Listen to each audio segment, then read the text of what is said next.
তো আমার যে বেসিক্যালি যে প্রশ্নটা ছিল, তো প্রশ্নটা হচ্ছে যে মানে যারা অ্যাকচুয়ালি নাস্তিক ধর্ম বিশ্বাসী না, তাদের ক্ষেত্রে অ্যাকচুয়ালি পরকাল নেই।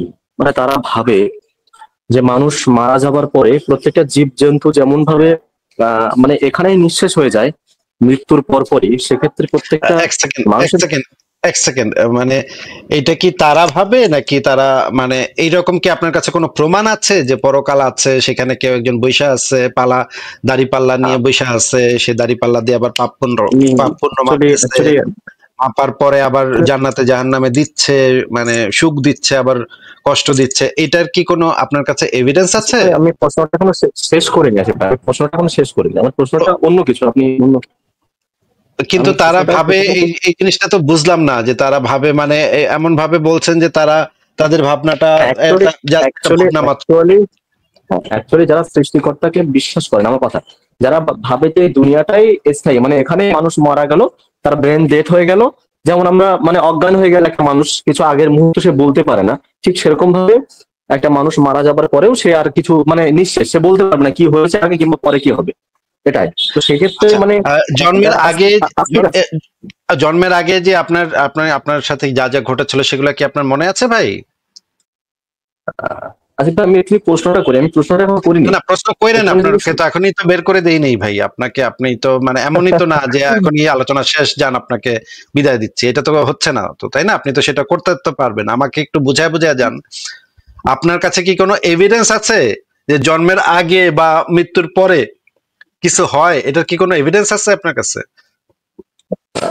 না অ্যাকচুয়ালি এটা বিশ্বাসের উপর ডিপেন্ড করে আপনার, এটা বিশ্বাস, এটা এভিডেন্স বিশ্বাস প্রমাণ মানে ভিত্তির আপনি উপরে। বিশ্বাস মানে আপনি বলতে চাচ্ছেন অন্ধবিশ্বাস নাকি?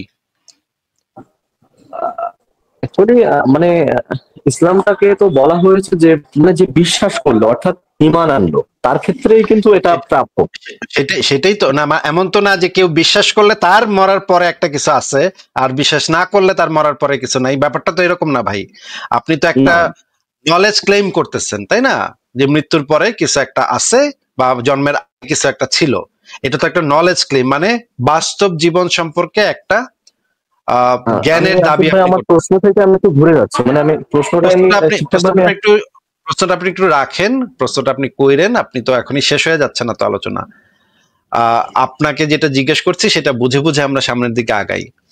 যেটা হচ্ছে যে আপনাকে জিজ্ঞেস করছি যে সেটা তো আপনি বাস্তব জগৎ সম্পর্কে আপনি একটা কথা বলছেন, এখন এইটার সপক্ষে তো কোনো প্রমাণ এখন পর্যন্ত সারা পৃথিবীতে কোথাও কখনো এরকম কোনো প্রমাণ পাওয়া যায় নাই যে মরার পরে কিছু একটা আছে বা কিছু একটা জীবন আছে বা কিছু একটা ফেরেস্তারা আসতেছে, ফেরেস্তারা আইসা কবরের ভিতরে জিজ্ঞাসাবাদ করতেছে, জেরা করতেছে, রিমান্ডে নিতেছে, রিমান্ডে নেওয়ার পর মারপিট করতেছে, তারপর মাগুর দিয়ে পিটাইতেছে, তারপরে আগুন দিয়ে পোড়াইতেছে, অথবা খুবই মানে 70 হাত লম্বা হয়ে যাচ্ছে কবরটা, কবরটা 70 হাত লম্বা হয়ে যাচ্ছে এবং সেখানে জান্নাতি বাগান হয়ে যাচ্ছে। হ্যাঁ, আমরা অনেকগুলা কবর খুঁড়ে দেখছি, পোস্টমর্টমের জন্য রেগুলার কবরগুলা খুঁড়ে দেখা হয়। কবর খুঁড়ে এখন পর্যন্ত 70 হাত লম্বা বেহেস্তের বাগান এরকম কোথাও এই পর্যন্ত পৃথিবীর কোথাও এতগুলা কবর অ্যাকচুয়ালি করা হয়েছে, সেগুলো কোথাও অ্যাকচুয়ালি কিছু আলাদা পাওয়া যায় না। বারজাখ বলতে আসিফ ভাই কিন্তু কবরের মানে এই যে মাটির তলার কবরকে বোঝানো হয়নি, ওটা একটা আলাদা জগতের কথা বলা হয়েছে, যেমন যারা বাঘে খায় পুড়ে না যায়, পুড়ে না পুরো ছাই না হয়ে যায়। না না না ভাই, কবরটা কি 70 হাত লম্বা করে দেওয়া হবে এইভাবে, মানে হাদিসে এইভাবে বলা আছে, আপনি না জেনে বোধহয় সম্ভবত কথা বলছেন, আপনি হয়তো আমি জানেন না। জানি মানে কবরকে প্রশস্ত করে দেওয়া হয় এবং জান্নাতের দরজা খুলে দেওয়া হয়, এটা আমি জানি। আমি তাহলে অ্যাকচুয়ালি যে আমরা বারজাখ। একটু দেখে নিই, আমরা একটু দেখে নিই, আপনি এইটা বারজাখের ইয়াটা না, এটা হচ্ছে কবরটা কি 70 হাত প্রশস্ত করে দেয়া হয়, এবং এটা নিয়ে মুমিনদের মানে মানে ইসলামিক আলেমদের অনেক বক্তব্য আছে, আমি আপনাকে একটু দেখাচ্ছি, দেখেন কবর নাকি 70 হাত প্রশস্ত হয়ে যায়। আমরা একটু হাদিসটা পড়ি, তাইলে হাদিসটা পড়লে আরো ক্লিয়ার হয়ে যাবে, সমস্ত মানে আপনার সমস্ত এখানে মানে মিটে যাবে। দেখেন এখানে কি বলা আছে, সহিহ মুসলিম হাদিস একাডেমি 7108 নম্বর হাদিস। কাতাদা বলেন, অতঃপর তার কবরকে দৈর্ঘ্য প্রস্থ 70 হাত প্রশস্ত করে দেয়া হবে এবং সবুজ শ্যামল গাছের দ্বারা পরিপূর্ণ করে দেয়া হয় কিয়ামত পর্যন্ত, মানে কবরের ভিতরে 70 হাত প্রশস্ত হয়ে যায় সেই কবরটা এবং সেটা সবুজ শ্যামল গাছে পরিপূর্ণ হয়ে যায়। আচ্ছা ঠিক আছে, এই বিষয়ে আমার কাছে একটা ভিডিও ছিল, ভিডিওটা কই গেল? আচ্ছা, ভিডিওটা এখানে আমি যুক্ত করিনি, ভিডিওটা আমার কাছে আছে, আমি একটু দেখাচ্ছি যে 70 হাত প্রশস্ত, যে মানে কি একটা অদ্ভুত ব্যাপার, মানে কবর নাকি 70 হাত প্রশস্ত হয়ে যায়, মানে বিরাট বিরাট ব্যাপার। আচ্ছা আমরা একটু দেখি যে আরো কয়েকটা জিনিস নিয়ে আমরা একটু আলোচনা করব, যে কবরের ভিতরে আসলে কি কি হয় না না হয় সেগুলো নিয়ে আমরা একটু আলোচনা করি, মরার পর কি কি হয় না না হয়। প্রথমে আমরা দেখি, আচ্ছা 70 হাতের ভিডিওটা আমি এখানে তাহলে রাখি নাই। আচ্ছা আমি আপনাকে আরেকটা ভিডিও দেখাচ্ছি, এই ভিডিওটা আপনি একটু দেখেন তো, যে মরার পরে কি হয়। সাহাবারা বললেন, ইয়া রাসূলুল্লাহ কাইফা সালাতুনা মা'রুদাতুন আলাইক, আপনি মরে যাওয়ার পরে আমাদের দুরূদ কেমন করে আপনি দেখবেন, ওয়াকাদ আরিমতা, আপনি তো পচে গলে মাটির সাথে মিশে যাবেন। বিশ্বনবী বলেন, ইন্নাল্লাহা হাররামা আলাল আরদি আন তাকুলা আজসাদাল আম্বিয়া, নবীদের লাশকে খেয়ে ফেলা, নবীদের লাশকে পচিয়ে ফেলা জমিনের সব মাটির জন্য আল্লাহ হারাম করে দিয়েছে। নবীদের লাশ পচে না, নবীদের লাশ গলে না। হচ্ছে সাধারণ মানুষের দেহ মাটি খেয়ে ফেলে, কিন্তু নবী রাসূলদের দেহ মাটি খায় না। আল্লাহ রাসূল সাল্লাল্লাহু আলাইহি ওয়াসাল্লাম বলেন যে ইন্নাল্লাহা হাররামা আলাল আরদি আন তাকুলা আজসাদাল আম্বিয়া, আল্লাহ রাব্বুল আলামিন জমিনের জন্য হারাম করে দিয়েছেন, নবীদের দেহ এই মাটি জমিন খেতে পারবে না। আচ্ছা আমরা এখান থেকে জানতে পারলাম যে জমিন কখনো নবী রাসূলদের, মানে 1,24,000 বা 2,24,000 যে নবী রাসূল আসছিল, তাদের কোনো লাশই আসলে জমিন খাইতে পারবে না বা জমিন পচাইতে পারবে না। তার মানে ওই লাশগুলো এখন পর্যন্ত অক্ষত আছে, আমরা মাটি খুললাম এত, কিন্তু কিছুই পাওয়া গেল না। আচ্ছা আমরা দেখি যে কবরের ভিতরে কি কি হয়, সেটা নিয়ে একটা ভিডিও আমরা একটু দেখি, দেখেন এটা। বিজ্ঞানী আজা কবের নেতৃত্বে এই গর্ত খনন করা হয়। রাশিয়ানরা সবাই নাস্তিক, ইল্লা মাশাআল্লাহ কিছু মুসলিম যারা আছে তারা আল্লাহতে বিশ্বাসী, বাকিরা অধিকাংশই নাস্তিক। তারা অত্যন্ত সেন্সিটিভ মাইক্রোফোন সেট করার পরে ভূগর্ভ থেকে লক্ষ লক্ষ মানুষের চিৎকার কান্নার আওয়াজ শুনল। তাদের দাবি, বিজ্ঞানী আজা কবের নেতৃত্বাধীন সেই টিম কেউ অজ্ঞান হয়ে পড়লো আর কেউ দৌড়ে পালিয়ে গেল, এবং তারপর থেকে ওই খনন কার্য বন্ধ, সেটা নিয়ে আর তাদের কোনো তৎপরতা তারা চালায়নি।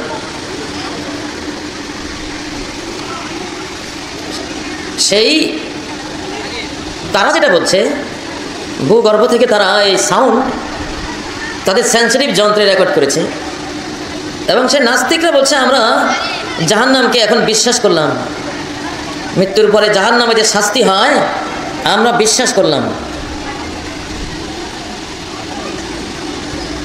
প্রিয় ভাইরা, এটা কি সম্ভব? প্রশ্ন, এটা সম্ভব কিনা একটা প্রশ্ন এখানে। আচ্ছা আমরা এটা দেখলাম, আরেকটা একটু দেখবো যে কবরের আযাবে যে মারপিট করা হয় সেই আওয়াজ কি নাকি পশু পাখিরা শুনতে পায়, এটা হাদিসে আছে, আমরা একটু দেখি। এটার মানুষ মারা যাওয়ার পর কবরে যে আযাব হবে তা কোনো মানুষ বুঝতে পারে না, তবে পশু পাখিরা নাকি বুঝতে পারে। এ কথা কতটুকু সত্য? হ্যাঁ প্রিয় দর্শক, এ কথাটি সম্পূর্ণ সত্য।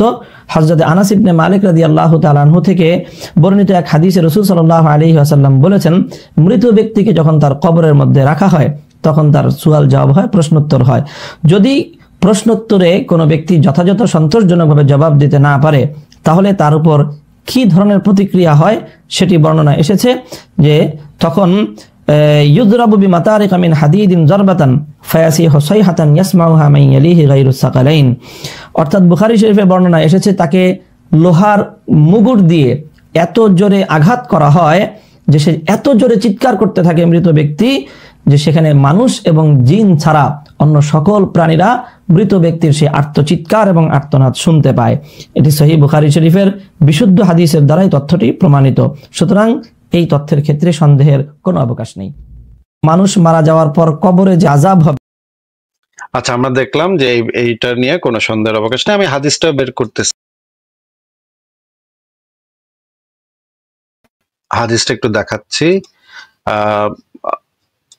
তাহলে কবরের ভিতরে যদি মানে মারপিটের শব্দ যদি পশু পাখিরা শুনতে পায়, তাহলে তো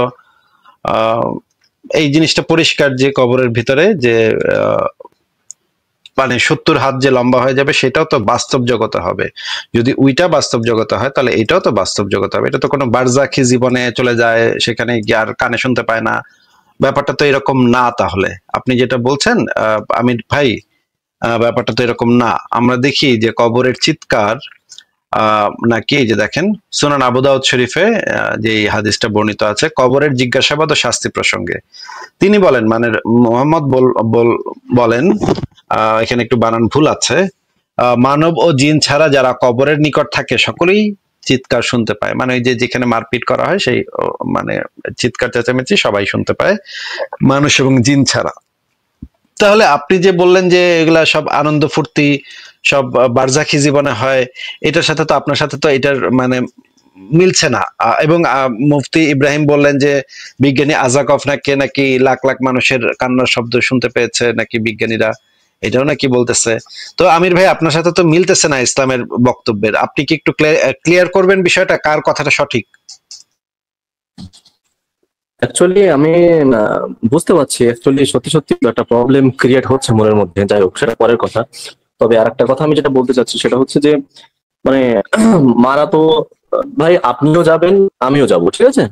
তো মারা তো সবাই যাবে। তো সেক্ষেত্রে মানে অনেক সময় দেখা যায় না কিছু কিছু যারা আস্তিক বড় বড়, আমি নিজেকে অতটা আস্তিক ভাবি না, মানে সংশয়বাদী ভাবি আর কি। তো সেক্ষেত্রে কিছুটার ক্ষেত্রে দেখা যায় যে যারা বড় বড় আস্তিক, যারা ভীষণ নিজেদেরকে ধর্ম ভীরু মনে করে, তারা বলে যে আমরাও মারা যাব তোমরাও মারা যাবা। তো দেখা যাবে যে মারা যাবার পরে যারা আমির ভাই মারা যাবার আপনার পরে কথা কিন্তু আমি বলি এক মিনিট কথাটা কেটে কেটে যাচ্ছে, কথা কি একটু কেটে কেটে যাচ্ছে, আপনার কথা পরিষ্কার বোঝা যাচ্ছে না। এবার শুনতে পাচ্ছেন? হ্যাঁ এখন আবার ঠিক আছে, বলেন, আবার বলেন। তো বলছি যে আমিও মারা যাবো, আমি সংক্ষেপে বলি, আপনিও মারা যাবেন। তো দেখা যাবে যে আপনি মারা যাব, আমি যদি ধর্ম বিশ্বাস করে মারা যাই তাহলে গিয়ে যদি দেখি যে কবরের ভিতরে মানে মারা যাওয়ার পরে আমির ভাই ওয়েট একটু ওয়েট। ধর্ম বিশ্বাস করে মারা যায় মানে কি? মানে মনে করেন আপনি হিন্দু ধর্ম বিশ্বাস করে মারা গেলেন, গিয়া দেখলেন আল্লাহ বসে আছে, আল্লাহ তো শিরককারীকে সবচেয়ে অপছন্দ করে, তাই না? হ্যাঁ হ্যাঁ হ্যাঁ। তাহলে হিন্দু ধর্ম বিশ্বাস বা বৌদ্ধ ধর্ম বিশ্বাস বা ইহুদি ধর্ম বিশ্বাস বা পৃথিবীতে ধর্ম আছে 4200টা। এখন এই যে ইসলাম বাদে বাদ বাকি যে কোনো ধর্মে যদি আপনি বিশ্বাস করেন তাহলে তো আপনি একই, তো আপনার অবস্থা তো একই হবে, আমার যা হবে আপনারও তো তাই হবে নাকি? এটা শুধুমাত্র আস্তিকতা নাস্তিকতার উপরে প্রশ্ন হচ্ছে, মানে অ্যাকচুয়ালি এই না, প্রশ্নটা হচ্ছে না। প্রশ্নটা হচ্ছে যে আপনি যে বলেন ধর্মে বিশ্বাস করি, যদি আমি ধর্মে বিশ্বাস করি তাহলে তো আপনি বেঁচে গেলেন, আর আমি ধর্মে বিশ্বাস করলাম না তাহলে আমি মরে গেলাম, আমি ব্যথা পেলাম বা আমাকে গ্রিল করা হইলো, হ্যাঁ চিকেন ফ্রাই করা হইলো। ওয়েল, কিন্তু ধর্ম বিশ্বাস করলেন আপনি তো সেফ না। আপনি যদি মনে করেন ভুল ধর্ম বিশ্বাস করে থাকেন, আপনি মনে করেন আপনি সারা জীবন ইসলাম পালন করলেন, গিয়া দেখলেন এখানে মা কালী বৈশা আছে, হ্যাঁ মা কালী, নেংটু মা কালী সেখানে মানে ইয়া হয়ে বসে আছে। সে বললো যে তুই তো আল্লাহরে বিশ্বাস করছস, তুই তো ফাজিলের ফাজিল, আমি তোরে বানাইলাম, এটা করলাম সেটা করলাম, আর তুই বিশ্বাস করলি আল্লাহরে, সারা জীবন তুই আল্লাহর নামে একটা মিথ্যা গডের পিছনে তুই সময় অপচয় করলি, যেখানে আমি তোরে বানাইলাম, অকৃতজ্ঞ বেঈমান। এটা বললে তো আপনার ডবল পিটান দিবে ভাই। দেখেন না এই যে ঈশ্বরেরা কত জেলাস গড, এই যে আল্লাহ কত জেলাস গড। আল্লাহর কাছে সবচেয়ে ভয়ঙ্কর অপরাধ হইতেছে শিরকের অপরাধ হইতেছে সবচেয়ে ভয়ঙ্কর অপরাধ আল্লাহর কাছে। এটা কি আপনি জানেন না ভাই? বলেন তো আমির ভাই। সেটা জানি, কিন্তু ভাই আমি যেটা আপনি মনে করেন ভুল পরিবারে জন্মাইছেন, ভুল পরিবারে জন্মায় গেছেন।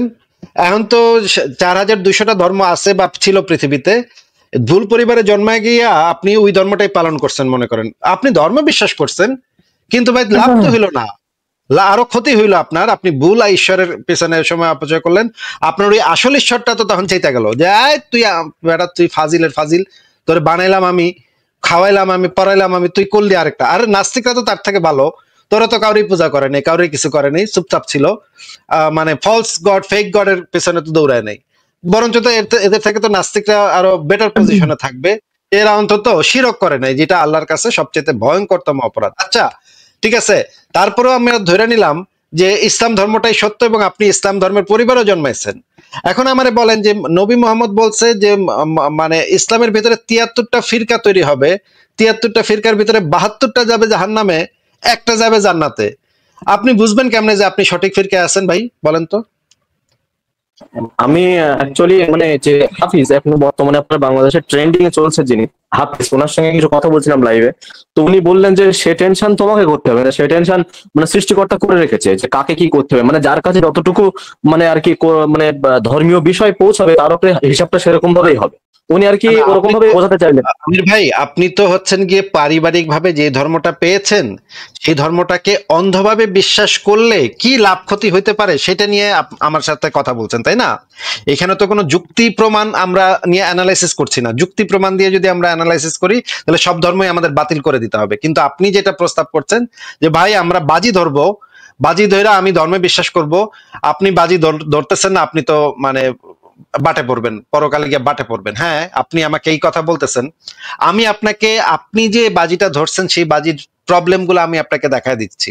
এইটাকে এই যে এই কথাটা আপনি বলতেছেন, এই কথাটা সর্বপ্রথম বলেছিলেন প্যাসকেল নামক একজন ইউরোপিয়ান দার্শনিক, যে সে খ্রিস্টান গডের কথা বলেছিলেন যে খ্রিস্টান গডকে বিশ্বাস করলে অপেক্ষাকৃত নিরাপদ। কিন্তু তার এই কথাটাকে পরবর্তীতে অনেক বড় বড় দার্শনিক এটাকে ভুল প্রমাণ করেছে যেভাবে সেইভাবে সেই জিনিসটা আপনাকে আমি বলছি যে আপনি কিভাবে বুঝবেন যে 4200টা ধর্মের ভিতরে আপনার ধর্মটা সত্য। সেখানে তো আপনার যুক্তিকে অবশ্যই ব্যবহার করতে হবে। যুক্তিকে ব্যবহার না করে যদি আপনি অন্ধবিশ্বাসকে ব্যবহার করেন যে যদি লাগা যায়, তাহলে তো আপনার সম্ভাবনা তো আরো কমে যাচ্ছে। আপনি 4200টা ধর্মের ভিতরে কোনটা সঠিক সেটা আপনি বুঝতে পারবেন না। অন্ধবিশ্বাস দিয়ে এটা যাচাই করা সম্ভব না কোনটা সত্য ধর্ম। সব ধর্মই অন্ধবিশ্বাসের কথা বলবে এবং এইখানে কোনো যাচাই প্রক্রিয়া নাই। 4200টা ধর্মের ভিতরে কোন অন্ধবিশ্বাসটা সত্য, অন্ধবিশ্বাসগুলোর ভিতরে কোনো যাচাই প্রক্রিয়া থাকতে পারে না। যাচাই প্রক্রিয়া থাকলে সেটার অন্ধবিশ্বাস থাকে না। আপনি যদি যুক্তি দিয়ে চিন্তা করতে যান সেটা আর অন্ধবিশ্বাস করতে পারবেন না তখন আর, হ্যাঁ, তখন সবগুলা বাতিল করতে হবে।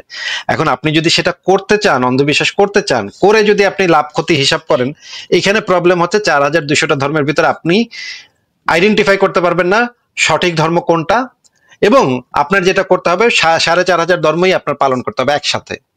সারা ঘরে আপনার দেব দেবীদের মূর্তি টুর্তি ছবি টবি টাঙায় বসে থাকতে হবে। আপনার সেফ, একদম সেফ থাকার জন্য সব ধর্মে আপনার বিশ্বাস করতে হবে। আপনি যদি আপনার যুক্তি যদি এটা হয় ভাই আমি তো ধর্মে বিশ্বাস করছি, আপনি তো ধর্মে বিশ্বাস করেন নাই, তাহলে তো আপনি বাটে পড়বেন। তাহলে আপনার 4500 ধর্ম একসাথে পালন করতে হবে। কিন্তু 4500 ধর্ম একসাথে পালন করলেও সমস্যা, কারণ আপনার আল্লাহ শিরক পছন্দ করে না, অংশীদারিত্ব পছন্দ করে না। আল্লাহকে মনে করেন আল্লাহকেও করলেন, মাকারিরাও করলেন, আপনি ভাবলেন যে যেটা লাইগা যায় সেটাই আমি বেঁচে গেছি। না, এখানেও বাঁচতে পারবেন না, আল্লাহ চেতে যাবে তখন, আপনি শরিক করছেন। ঠিক আছে, এরপরে আবার কথা হচ্ছে যে মোহাম্মদের অনুসারীদের মধ্যে 73 ফিরকা, এর মধ্যে 72টা যাবে হচ্ছে জাহান্নামে, একটা যাবে জান্নাতে। ওইটার ভিতরে আপনি পড়বেন কিনা সেটাও আপনি মানে বুঝতে পারবেন না যদি আপনি যাচাই প্রক্রিয়ার ভিতরে না যান। যদি আপনি শুধুমাত্র অন্ধবিশ্বাস করেন, মনে করেন আপনি হানাফি পরিবারে জন্মাইছেন, সারা জীবন এটাই অন্ধবিশ্বাস করে গেলেন, হয়তো হানাফি ফিরকা জাহান্নামে চলে গেল। তো আপনার যে সম্ভাবনা, এই সম্ভাবনাটা এইভাবে হিসাব করতে করতে দেখা যায় ক্রমশ কমতে কমতে কমতে জিরোর কাছাকাছি চলে আসবে। আর আমার সম্ভাবনা কোনটা সেটা আপনাকে আমি বলছি। আমি ভাই আমার যুক্তিকে ব্যবহার করছি, যুক্তিকে ব্যবহার করে যুক্তি বুদ্ধি দিয়ে চিন্তা ভাবনা করে আমি বুঝতে পারছি যে এই যে যেমন ধরেন একটু আগে আপনাকে যে ভিডিওটা দেখাইলাম, হাদিসে লেখা আছে যে জিন এবং মানুষ ছাড়া নাকি সমস্ত পশু পাখি নাকি কবরের আযাবের আওয়াজ শুনতে পায়। আমি আমার যুক্তি ব্যবহার করে সিদ্ধান্ত নিচ্ছি যে এটা একটা ভুয়া কথা, এইটা হইতেই পারে না, এটা আমি অন্ধবিশ্বাস করব না, এটা আমার পক্ষে অন্ধবিশ্বাস করা সম্ভব না। কারণ আমার যুক্তি, আমার বুদ্ধি, আমার জ্ঞান এইটাতে সায় দেয় না যে এটাকে আমি বিশ্বাস করবো। এরকমের একটা আজগুবি গাঁজাখুরি কথা আমি বিশ্বাস করবো, এটা আমার বুদ্ধি আমাকে সায় দিচ্ছে না। তো আমির ভাই আমার যদি যুক্তিকে আমি ব্যবহার করছি, আমার বুদ্ধিকে আমি ব্যবহার করছি, এরপরে আমি এই সিদ্ধান্তে যদি পৌঁছাই, আর আপনি যদি অন্ধভাবে বিশ্বাস করে এই হাদিসটাকে মেনে নেন যে মানে কবরের মানে ভিতরে পশু পাখিরা কবরের আওয়াজ শুনে এইটা যদি আপনি আপনার অন্ধবিশ্বাস ব্যবহার করে আপনি বিশ্বাস করেন, আর আমি যদি বিশ্বাস না করি, এবং আপনি যদি মনে করেন আপনার ঈশ্বর এত বড় একটা ছোট লোকের বাচ্চা যে পরকালে সে আমার যুক্তি ব্যবহার করার কারণে আমাকে শাস্তি দিবে, তুই বেটা যুক্তি ব্যবহার করলি কেন, তুই জ্ঞান বুদ্ধি ব্যবহার করলি কেন, আর আপনাকে পুরস্কৃত করবে অন্ধবিশ্বাস করার জন্য, বলদের মতো আরেকজন মুমিনকে অন্ধবিশ্বাস করার জন্য পুরস্কৃত করবে, জান্নাতে হুর দিবে তাদেরকে। তোরা এত অন্ধবিশ্বাস করছস, ওয়াও ফ্যান্টাস্টিক, তোরা কত আয়, তোরা আমার বুকে আয়, ওরে মুমিন তোরা আমার বুকে আয়, ওরে সুনাহাগা মুমিন তোরা আয় আমার বুকে আয়। এইভাবে একটা অন্ধবিশ্বাসী বলদকে যে ঈশ্বর বুকে টেনে নিবে, আর আমি আমার যুক্তি বুদ্ধিকে ব্যবহার করে এই দাবিটাকে রিজেক্ট করছি, আমি বলছি যে না, এটা বিশ্বাস করা তো আমার পক্ষে সম্ভবই না, এটা তো একটা খুবই গাঁজাখুরি কথা, অশিক্ষিত মূর্খ লোকই এই রকমের একটা উদ্ভট কথা বিশ্বাস করতে পারে। এরপরে যদি মনে করেন তারপরেও আপনার আল্লাহ যদি ওইখানে বসেও থাকে, আপনার আল্লাহ যদি এতটাই ছোট লোক হয় যে আমার জ্ঞান বুদ্ধি ব্যবহারের কারণে আমাকে পিটাবে আর আপনার অন্ধবিশ্বাস ব্যবহারের কারণে আপনাকে পুরস্কৃত করবে, তাহলে এই ঈশ্বরের মুখে আমি পেশাব করি ভাই। এই ঈশ্বরের কাছ থেকে কোনো পুরস্কার নেয়ার কোনো ইচ্ছা, কোনো আগ্রহ আমার নাই, আমি মাথা উঁচু করে জাহান্নামে চলে যাব। আমির ভাই বলেন। তো আপনি যে বললেন আসিফ ভাই, যে ধর্মের ভিতরে 4500 ধর্ম আছে, তার মধ্যে অনেক ভগবান আছে, কিন্তু আমরা যদি অ্যাকচুয়ালি বিবেচনা করি তাহলে অনেক ক্ষেত্রে দেখা যায় যে মানে গড, কিছু কিছু ধর্মে প্রচুর গড আছে। বিবেচনা যে করবেন সেটা কি অন্ধবিশ্বাস দিয়ে করবেন নাকি যুক্তি দিয়ে করবেন? একটু আগে এটা একটু বলেন। যুক্তি দিয়ে, যদি আমি আপনাকে তো যুক্তিতেই যাচ্ছি, যুক্তি দিয়ে যদি বিবেচনা করি তাহলে ওয়েট, তাহলে তো একটা ধর্ম তো টেকে না, যুক্তির কাঠামোতে যদি আপনি আনেন একটা ধর্ম তো টেকে না। কোন ধর্ম এখন পর্যন্ত তাদের এই যে পরকালের সপক্ষে কোন ধর্মের কাছে কোনো প্রমাণ নাই, কোনো যুক্তি নেই, তাহলে একটা ধর্ম তো টিকছে না। আমি বলতে চাচ্ছি যে 4500 আপনি আমাকে এমন একটা মানে প্রমাণ দেখাতে পারবেন যে কোন একটা ধর্ম এই প্রমাণটা দিয়েছে যে পরকালে কিছু একটা আছে, জান্নাত জাহান্নাম আছে, বারজাকি জীবন আছে, বা কবরে পিটাপিটি হয়, ফেরেশতা আসে, একটা প্রমাণ দিতে পারবেন আপনি আমাদেরকে? যেগুলো আমরা প্রমাণ পাই সেগুলো যুক্তিযুক্ত বলে মনে হয় না, কারণ অনেকেই দেখা যায় যে কবর খুললে তার ভিতরে সাপ বার হচ্ছে, আগুন বার হচ্ছে, এগুলো অ্যাকচুয়ালি যুক্তিযুক্ত না, আমি সেটা ধরছি না। তবে আমার যে মানে মতামত, মানে অ্যাকচুয়ালি ঈশ্বরের মানে আপনার কাছে কোনো প্রমাণ নাই যে মানে মরার পরে পিটাপিটি হবে বা জান্নাতের ফুল বাগান হয়ে যাবে, এরকমের কোনো প্রমাণ আপনার কাছে নাই নাকি? তাহলে আপনি প্রমাণ থাকে তাহলে তো আসলে সবাই বিশ্বাসই করে নেবে না, এটাই তো বিশ্বাস। মানে যদি প্রমাণ থেকেই থাকে তাহলে তো সবাই বিশ্বাস করবে, তখন তো আপনিও অ্যাকচুয়ালি এতে মানে চলে আসবেন। মানে আপনি বলতে চাচ্ছেন আপনার আল্লাহ অন্ধবিশ্বাসের পরীক্ষা নিচ্ছে মানুষের উপরে, যে সে কোনো প্রমাণ দিবে না। তাহলে ভাই এটা তো একই ক্ষেত্রে আরেকটা গড মনে করেন, পং পং নামক একটা গড আছে মনে করেন, হ্যাঁ, এই গডের সপক্ষে কোনো প্রমাণ নাই, কোনো যুক্তি নাই, জাস্ট ওই গডটা বলছে আমি পরীক্ষা করতেছি তুই আমার অন্ধবিশ্বাস করস কিনা। এই গডটা কেন সত্য না একটু আমাদেরকে বলেন তো।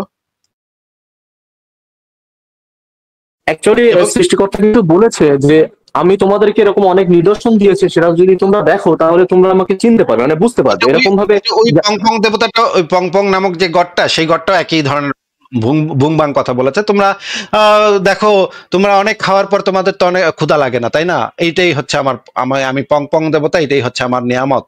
তোমরা অনেক খাওয়ার পরে তোমাদের ক্ষুধা লাগবে না, বা তোমরা ঘুমায় থাকলে তোমরা চোখে কিছু দেখতে পাবা না, বা তোমরা পাহাড় থেকে লাফ দিলে তোমাদের হাঁটু ভেঙে যাবে। হ্যাঁ, এইটাই আমার নিয়ামত। দেখো কত সুন্দর পৃথিবী, এই যে দেখো চাঁদ কত সুন্দর, এই দেখো সূর্য কত সুন্দর, এরকম ভুংভাং অনেক কথাবার্তা বলা গেছে যেগুলা মানুষ সাধারণ দৃষ্টিতেই বুঝতে পারে। এই ধরনের কিছু ভুংভাং কথাবার্তা বলা গেছে, এর বেশি কিছু বলবে না। বলতেছে যে এর বেশি কিছু বলবে না। এই পং নামক এই দেবতাটা বলতেছে যে আমাকে অন্ধবিশ্বাস করতে হবে, কোনো যুক্তি দিব না, কোনো প্রমাণ দিব না, তোমরা খালি জাস্ট আমাকে অন্ধবিশ্বাস করবা, তাইলে অনেক হুর দিব, অনেক 72টা করে হুর দিব, জান্নাতে গিয়ে তোমরা সারাক্ষণ তার সাথে করতে পারবা। হ্যাঁ, মানে অ্যাকচুয়ালি কোরআনের ভিতরে কিন্তু মানে জন্ম তৈরি, মানে বাচ্চা যেভাবে তৈরি হয়, গঠন হয়, এই ব্যাপারেও কিন্তু কিছু কথা বলা আছে যেটা সায়েন্টিফিক্যালি অনেকটাই প্রমাণিত। মানে সেগুলো নিয়ে আমরা মোটেও কখনোই সায়েন্টিফিক্যালি প্রমাণিত না ভাই। এই সমস্ত উদ্ভট কথাবার্তা আপনি বইলা ফেলছেন, সেটা নিয়ে আমরা, যদি আপনার দরকার হয় সেটা নিয়ে আমরা আলাদা আলোচনা করব, আলাদা আলোচনা করব ভাই। আমি আপনাকে বের করে দেখাবো যে মোহাম্মদের কোরআনে যেটা লেখা আছে সেটা 2000 বছর আগে। আর আপনার আরেকটা ক্ষেত্রে যে মানে সমুদ্র যে বিখণ্ডিত হয়ে পড়ে। আমির ভাই, আপনি যদি একটার পর একটা এইভাবে প্রসঙ্গ তুলতে থাকেন, একটার পর একটা প্রসঙ্গ তুলতে থাকেন, তাহলে তো আপনি কি যুক্তি এখন ব্যবহার করা শুরু করছেন? আপনি না একটু আগে বললেন ইমান কাকে বলে? ইমান তো এটা না যে যুক্তিকে ব্যবহার করে আপনি আল্লাহকে চিনতে পারবেন, আল্লাহকে চিনতে পেরে আল্লাহকে বিশ্বাস করবেন। যুক্তি তো এটা না, যুক্তি কখনো এটা না। আবু বকর যখন মেরাজের রাতে, যখন মোহাম্মদ মেরাজ থেকে আইসা আবু বকরকে বলছিল মেরাজের কাহিনী, তখন সবাই অবিশ্বাস করছিল, একমাত্র আবু বকর বিশ্বাস করছিল, এই জন্য সিদ্দিক উপাধি পাইছিল। এই বিশ্বাসটা যে করছিল আবু বকর, সে কি প্রমাণ পেয়ে বিশ্বাস করছিল নাকি মোহাম্মদ যেটা বলছে সেটাতে অন্ধভাবে বিশ্বাস করছিল বলেন তো? অ্যাকচুয়ালি মানে তিনি যখন নিজেদেরকে মানে নবী হিসেবে দাবি করেছিলেন, তাদের ভিতরে যে অন্তরাত্মা, যেটা দেখে তারা বুঝতে পেরেছেন যে ইনি নবী হতে পারেন, সেই কোনো ক্ষেত্রে প্রমাণ কিন্তু তারা পেয়ে বিশ্বাস, মানে কোনো প্রমাণ পেয়ে বিশ্বাস করেছে নাকি অন্ধভাবে মোহাম্মদের কথা বিশ্বাস করেছে? অ্যাকচুয়ালি এরকম অনেক চরিত্র দিক থেকে পাওয়া যায় যে তিনি উত্তম চরিত্রের ছিলেন, মানে মানে নবুয়তের আগে। উত্তম চরিত্র থাকলে যে সে নবী হবে এটা তো ভাই এইরকম তো কোনো কিছু নাই যে কারো চরিত্র উত্তম হইলে সে নবী হবে।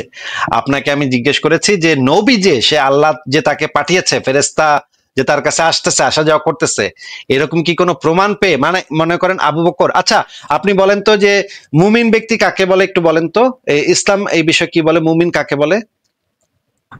মানে মুমিন বলতে যে ধর্মকে বিশ্বাস করবে, সৃষ্টিকর্তাকে বিশ্বাস করবে, নবীর উপরে ঈমান আনবে এবং মানে ইসলামের সমস্ত নিয়ম। কিভাবে বিশ্বাস করবে, বিশ্বাসটা করবে কিভাবে?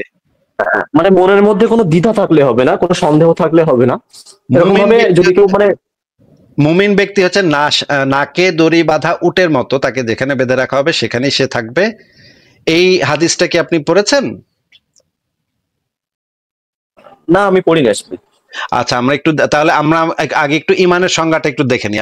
আমি বুঝতে পারছি যে আপনি অনেক কিছুই ইসলাম সম্পর্কে অনেক কিছুই আসলে জানেন না, না জানার কারণে এই যে আপনার সাথে যে পার্থক্যটা, বা আমাদের লাইভও আপনি খুব একটা মনে হয় দেখেন নাই, এই জন্য এই সমস্যাটা হচ্ছে। আমি আপনাকে একটু ইমানের সংজ্ঞাটা বের করে দেখাচ্ছি যে ইমান কাকে বলে।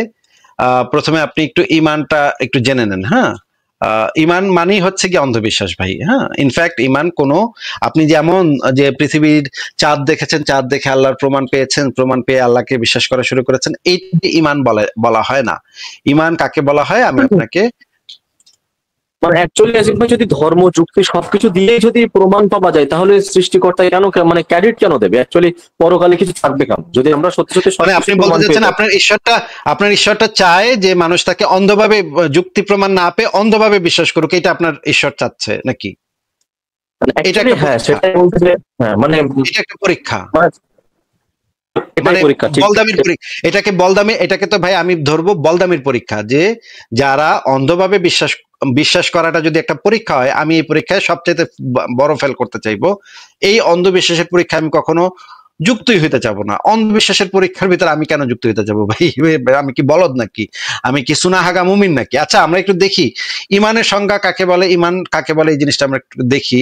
তাফসিরে জালালাইনে যে জিনিসটা লেখা আছে, মুফতি শফি ওসমানী, পাকিস্তানের অত্যন্ত বিখ্যাত মুফতি, যিনি মারিফুল কোরআন নামক বইটা লিখে, মানে তাফসির গ্রন্থটা লিখেছেন, এখানে লেখা হচ্ছে ইমান এবং গায়েব এ থেকে বোঝা যায় অনুভূতি গ্রাহ্য ও দৃশ্যমান কোন বস্তুতে কারো কথায় বিশ্বাস করার নাম ইমান নয়। মানে এই কথাটা একটু ব্যাখ্যা করেন তো আমির ভাই, এই কথাটার মানে কি? মানে অ্যাকচুয়ালি মানে আমি যেটা বললাম না, যে কোনো কিছু মানে মনের মধ্যে দ্বিধা রাখলে হবে না। অ্যাকচুয়ালি এর ব্যাখ্যা তো এটাই আসে যে মানে সৃষ্টিকর্তাকে চোখ বন্ধ করে বিশ্বাস।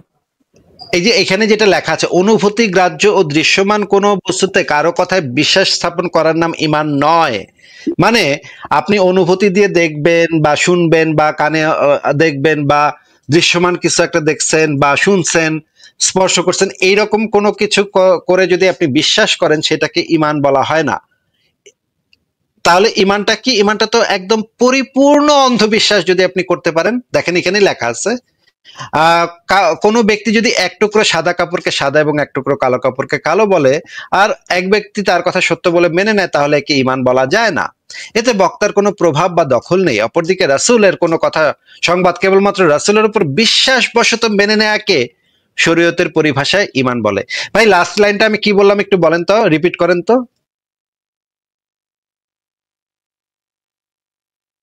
আমির ভাই লাস্ট লাইনটা আমি কি বললাম একটু রিপিট করেন তো। শরীয়তের পরিভাষায় ঈমান কাকে বলে?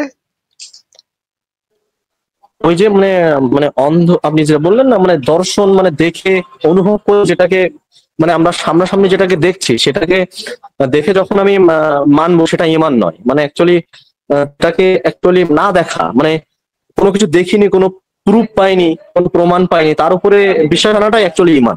এইটা। আচ্ছা আচ্ছা ঠিক আছে, কোনো প্রমাণ পাইনি, কোনো যুক্তি নাই, কোনো প্রমাণ নাই, কিচ্ছু নাই, কিন্তু রাসূল যেহেতু এটা বলেছে তার উপরে বিশ্বাসবশত সেই জিনিসটাকে মেনে নেওয়াটাই হচ্ছে শরীয়তের পরিভাষায় ঈমান, নাকি ভাই? হ্যাঁ, এটাই ঈমান। আচ্ছা ঠিক আছে, তারপর আমরা একটু দেখি যে এখানে আরো অনেক ইয়ে আছে। ঈমানের ভিত্তি দলিলের উপরেও নয়। হ্যাঁ, এই যে জিনিসটা বলা আছে, দলিলের উপর ঈমান আনলে হবে না, ঈমান হতে হবে একদম অন্ধ। আচ্ছা আমরা একটু একটা ভিডিও দেখি যে এই দেখেন, এই ভিডিওটা একটু দেখেন। আল্লাহ বলেছেন যালিকা বিআন্নাহুম কারিহু মা নাযালাল্লাহু ফাআহবাতা আমালাহুম, আল্লাহর নাযিলকৃত বিধানকে তারা ঘৃণা করেছে, মেনে নিতে সংকোচ করেছে, এই জন্য তাদের সমস্ত আমল আল্লাহ বাতিল করে দিয়েছেন, পুরো দিন বাতিল। ওমাই ইয়াকফুর বিল ঈমানে ফাকাদ হাবাতা আমালু, সূরা মাইদার 5 নম্বর আয়াতে আল্লাহ বলেছেন ঈমানের সাথে যে কুফরি করবে তার সমস্ত আমল বরবাদ হয়ে যাবে। ইসলামের কোন জিনিস মানতে সামান্য সংকোচ করলে ঈমান বরবাদ, কোনো সংকোচ থাকতে পারবে না। এই সংকোচে আল্লাহর দিন মানতে হবে, সামি'না ওয়া আতা'না, শুনলাম আর মানলাম, আর কোনো কথা নেই। নবীজি বলেছেন ইন্নামাল মুমিনু কাল জামালিল আনিফ হাইসুমা কিদান কাদ, মুমিন হলো নাকে রশি লাগানো উটের মতো, যেখানে বাঁধবে ওখানে থাকবে, কারণ মুখ না দিলে তো নাকের মধ্যে ব্যথা লাগবে। নবীজি বলেছেন ইন্নামাল মুমিনু কাল। আচ্ছা ইয়া ভাই, এই মুফতি যে কথাটা বললো সেই হাদিসটা আপনাকে আমি একটু দেখাই, যে হাদিসটা একটু আমরা পড়ে নিই, যে ঈমান, মুমিন ব্যক্তি, মুমিন কাকে বলে। আচ্ছা এই হাদিসটা এখানে নাই কেন?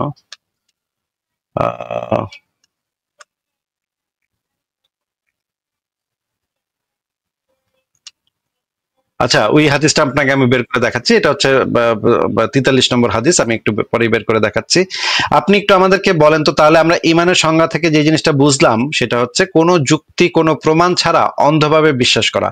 তাহলে এই এটাকে তো আমরা মানে অন্ধবিশ্বাস হিসেবে সংজ্ঞায়িত করি, তাই না আমির ভাই? কোনো যুক্তি নাই, কোনো প্রমাণ নাই, এটাকে তো আমরা অন্ধবিশ্বাস বলি, নাকি? সংজ্ঞাটা তো এটাই অন্ধবিশ্বাসের। হ্যাঁ, অ্যাকচুয়ালি এটাই, মানে না দেখে বিশ্বাস করাটাই ঈমান। না দেখে না, না কোনো প্রমাণ ছাড়া, মানে শুধুমাত্র দেখা না দেখার কথা এখানে বলা নাই, এখানে বলা আছে কোনো প্রমাণ লাগবে না, আপনি শুধুমাত্র রাসূল নিয়ে এসেছেন, রাসূলের উপর বিশ্বাসবশত আপনি সেই কথাকে একদম ধ্রুব সত্য হিসেবে ধরে নিয়েছেন, মেনে নিয়েছেন, এবং আপনি আচ্ছা আপনি যে এই যে একটা সাক্ষ্য দেন কলেমা, দ্বিতীয় দ্বিতীয় কলেমাটা একটু বলেন তো ভাই। আশহাদু আল্লাহ ইলাহা ইল্লাল্লাহ, এটা বলেন না আপনারা কলেমা?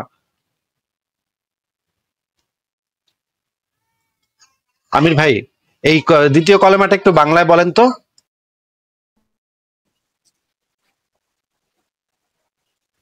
আমির ভাই আপনার কথা শোনা যাচ্ছে না, আপনাকে আমি জিজ্ঞেস করেছি দ্বিতীয় কলেমাটা যে আপনি যে সাক্ষ্য দিচ্ছেন, এই সাক্ষ্য দেওয়ার কলেমাটা আপনি একটু বলেন তো, কলেমায়ে শাহাদাত।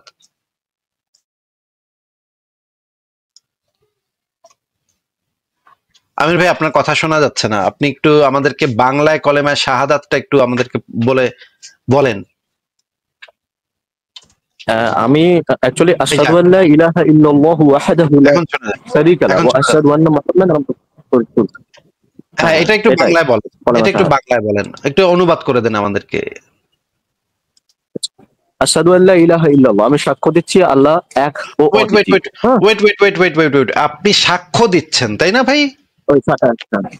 আচ্ছা, সাক্ষ্য দেওয়ার জন্য যে প্রত্যক্ষ করাটা নেসেসারি, মনে করেন আপনি কি পৃথিবীতে এমন কোন কোর্ট দেখাতে পারবেন যেখানে আপনি সাক্ষী হিসেবে গেছেন অথচ সেই খুনের ঘটনা আপনি দেখেনি নাই, কারো থেকে শুনছেন, এই জায়গায় কি আপনি সাক্ষ্য দিতে পারবেন? আমি আপনার কথাটা বুঝতে পারিনি, একটু কথাটা আমি বুঝিয়ে বললে ভালো। আমি আপনাকে জিজ্ঞেস করছি যে সাক্ষ্য শব্দটার মানে কি? সাক্ষ্য শব্দটার অর্থ হচ্ছে মানে সাক্ষী দেওয়া। অ্যাকচুয়ালি সাক্ষী দেওয়াটাকেই সাক্ষ্য বলে, মানে আমি কিছু মানে সপক্ষে কথা বললাম, তার প্রমাণ যে আমি, মানে এরকম একটা সাক্ষ্য দেওয়া আর কি। আপনি যদি কোনো ঘটনা প্রত্যক্ষ না করেন, সাক্ষ্য শব্দটা হচ্ছে প্রত্যক্ষের সাথে সম্পর্কিত। আপনি যদি কোনো ঘটনা প্রত্যক্ষ না করেন, তাহলে কি আপনি সাক্ষী দেওয়ার জন্য উপযুক্ত ব্যক্তি হিসেবে বিবেচিত হবেন? পৃথিবীর কোনো কোর্টে কি আপনি ঘটনা প্রত্যক্ষ করেন নাই কিন্তু সাক্ষ্য দিতে পারবেন? এটা কি হওয়া সম্ভব? এটা তো দুনিয়ার ক্ষেত্রে ভাই, কিন্তু এটা যে তো কোনো এটা তো যে কোনো কিছুর ক্ষেত্রে সাক্ষ্য শব্দটার অর্থই হচ্ছে আপনার প্রত্যক্ষ করতে হবে জিনিসটা। যদি আপনি প্রত্যক্ষ না করেন, তাহলে আপনি তো সাক্ষ্য দেওয়ার মতো উপযুক্ত ব্যক্তি না। আপনি কি কোনো একটা মানে অর্থ দেখাতে পারবেন সাক্ষ্য শব্দটার, যেটা হচ্ছে কি আপনি প্রত্যক্ষ করেন নাই কিন্তু আপনি সাক্ষ্য দিতে পারবেন? এটা কি এই পৃথিবীতে, মহাবিশ্বে কি এরকম কোনো ঘটনা আপনি আমাদেরকে প্রমাণ দেখাতে পারবেন যে আমি নিজে প্রত্যক্ষ করিনি কিন্তু আমি সাক্ষ্য দিতে পারবো? এটা কি হওয়া সম্ভব? মানে এই যে সাক্ষ্যটা দিলে অ্যাকচুয়ালি পরকালে একটা বেনিফিট পাওয়া যাবে যে আমি না, সাক্ষী ওইটা দিচ্ছি, তো লাভ মানে আমি ক্ষতি, ওইটা তো লাভ ক্ষতির কথা আমি জিজ্ঞেস করি নাই ভাই, লাভ ক্ষতির কথা জিজ্ঞেস করিনি। আমি জিজ্ঞেস করেছি সাক্ষ্য দেওয়ার জন্য প্রত্যক্ষ করাটা নেসেসারি। প্রত্যক্ষ না করলে আপনি কখনো কোনো অবস্থাতেই সাক্ষ্য দিতে পারবেন না। পৃথিবীর কোনো কোর্ট আপনাকে অ্যালাউ করবে না যদি না আপনি ঘটনা প্রত্যক্ষ করে থাকেন। ঘটনা ভাই প্রত্যক্ষ এটা না কি করলে স্বীকার আপনি হিসেবে ধরা যায় না যে আমি স্বীকার করছি আল্লাহ এক, মানে এটা ওই সাক্ষ্য আর এই আপনি সাক্ষ্যের মধ্যে কি পার্থক্য নেই ভাই? তাহলে তাহলে তো আপনার বলা উচিত ছিল আমি বিশ্বাস করছি বা আমি অন্ধবিশ্বাস করছি। তা আপনি সাক্ষ্য বলছেন কেন? না, অ্যাকচুয়ালি বর্তমানে যে ভাষার ব্যাপারে সেই সময়ের ভাষাটা কি ভাই এই সময়ের ভাষার সঙ্গে মিল আছে ভাই? সেই সময়ের সাক্ষ্য বলতে অ্যাকচুয়ালি আমি যে তো সাক্ষ্য, ভাই এই কলেমা শাহাদাতের অনুবাদটা তো আমি আপনাকে বলে দিই নেই, আপনি আমাকে বলেছেন নাকি? তখন সে কোন পরিপ্রেক্ষিতে অ্যাকচুয়ালি এই সাক্ষ্যটা এসছে ভাই, এখন তো সেটা মানে একটু সমস্যা হয়ে যাচ্ছে না? পৃথিবীর কোন অনুবাদই সাক্ষ্য প্রত্যেক অনুবাদে সাক্ষ্য, প্রত্যেক জায়গাতে প্রত্যেক দেশে সাক্ষ্য শব্দটার আইনগতভাবে যে অর্থ সেটা এটাই হয় যে আপনার নিজস্ব চোখে বা নিজে উপস্থিত থেকে সেই জিনিসটা প্রত্যক্ষ করতে হবে। আপনি না দেখে থাকলে সেই ঘটনা সাক্ষ্য দিতে পারেন না। কিন্তু আপনারা সাক্ষ্য দিয়ে যাচ্ছেন ছোটকাল থেকে যে আল্লাহ এক এবং মোহাম্মদ তার রাসূল, যেই জিনিসটা আপনারা জাস্ট অন্ধভাবে বিশ্বাস করছেন, যেটা সাক্ষ্য শব্দটা এখানে একেবারেই অপ্রাসঙ্গিক এবং একেবারেই অযৌক্তিক। কিন্তু আপনারা এই জিনিসটা যুগের পর যুগ ধরে ব্যবহার করতেছেন এবং বলে আসতেছেন। ঠিক আছে ভাই এর কারণে কিন্তু অনেক মানুষই কিন্তু ভাই দুনিয়াতে ভাই ভালোভাবে চলার চেষ্টা করছে অ্যাকচুয়ালি, না, তারা অনেক খারাপ কাজ থেকে কিন্তু আপনি আরেক জায়গায়, আপনি আলোচনাটা আরেক জায়গায় নেওয়ার অনবরত চেষ্টা করে যাচ্ছেন। সেটা করলে কি হয় সেটা আমরা পরে আলোচনা করব। ভালো হচ্ছে না মন্দ হচ্ছে সেটা নিয়ে আলাদা আলোচনা আছে। আপনি আপাতত আমাদেরকে বলেন যে এই যে জিনিসটা আপনি বলেছিলেন যে মানে আপনার ঈশ্বর বা আপনার আল্লাহ চাচ্ছে যে এরকমের অন্ধভাবে বিশ্বাস করবে মানুষ, অন্ধভাবে বিশ্বাস করে আল্লাহরে অন্ধভাবে বিশ্বাস করতে হবে এবং নবীরে অন্ধভাবে বিশ্বাস করতে হবে, নবীরে না দেখাও সাক্ষ্য দিতে হবে এবং সেই ইসলামের প্রত্যেকটা হুকুম অন্ধভাবে মাইনে নিতে হবে। কোনো প্রশ্ন করা যাবে না, কোনো যাচাই করা যাবে না, কোনো সংশয় করা যাবে না। নাকে দড়ি বাঁধা উটের মতো মাইনে নিতে হবে। এবং সেইভাবে ইসলাম শব্দের অর্থ তো সাবমিশন, তাই না ভাই? আত্মসমর্পণ নাকি?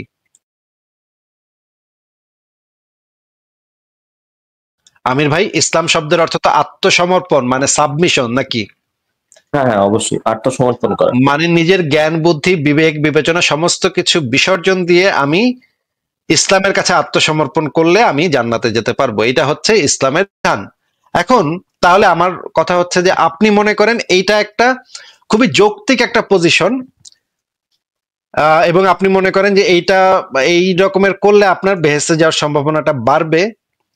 আর আমি মনে করি, আমি আপনার সাথে একমত হচ্ছি না। আমি মনে করি যে মানুষ তার যুক্তি বুদ্ধি জ্ঞান বিচার বিবেচনা এগুলা ব্যবহার করে সিদ্ধান্ত নিবে। আপনার সাথে আমার পার্থক্যটা কোথায় বুঝতে পারছেন?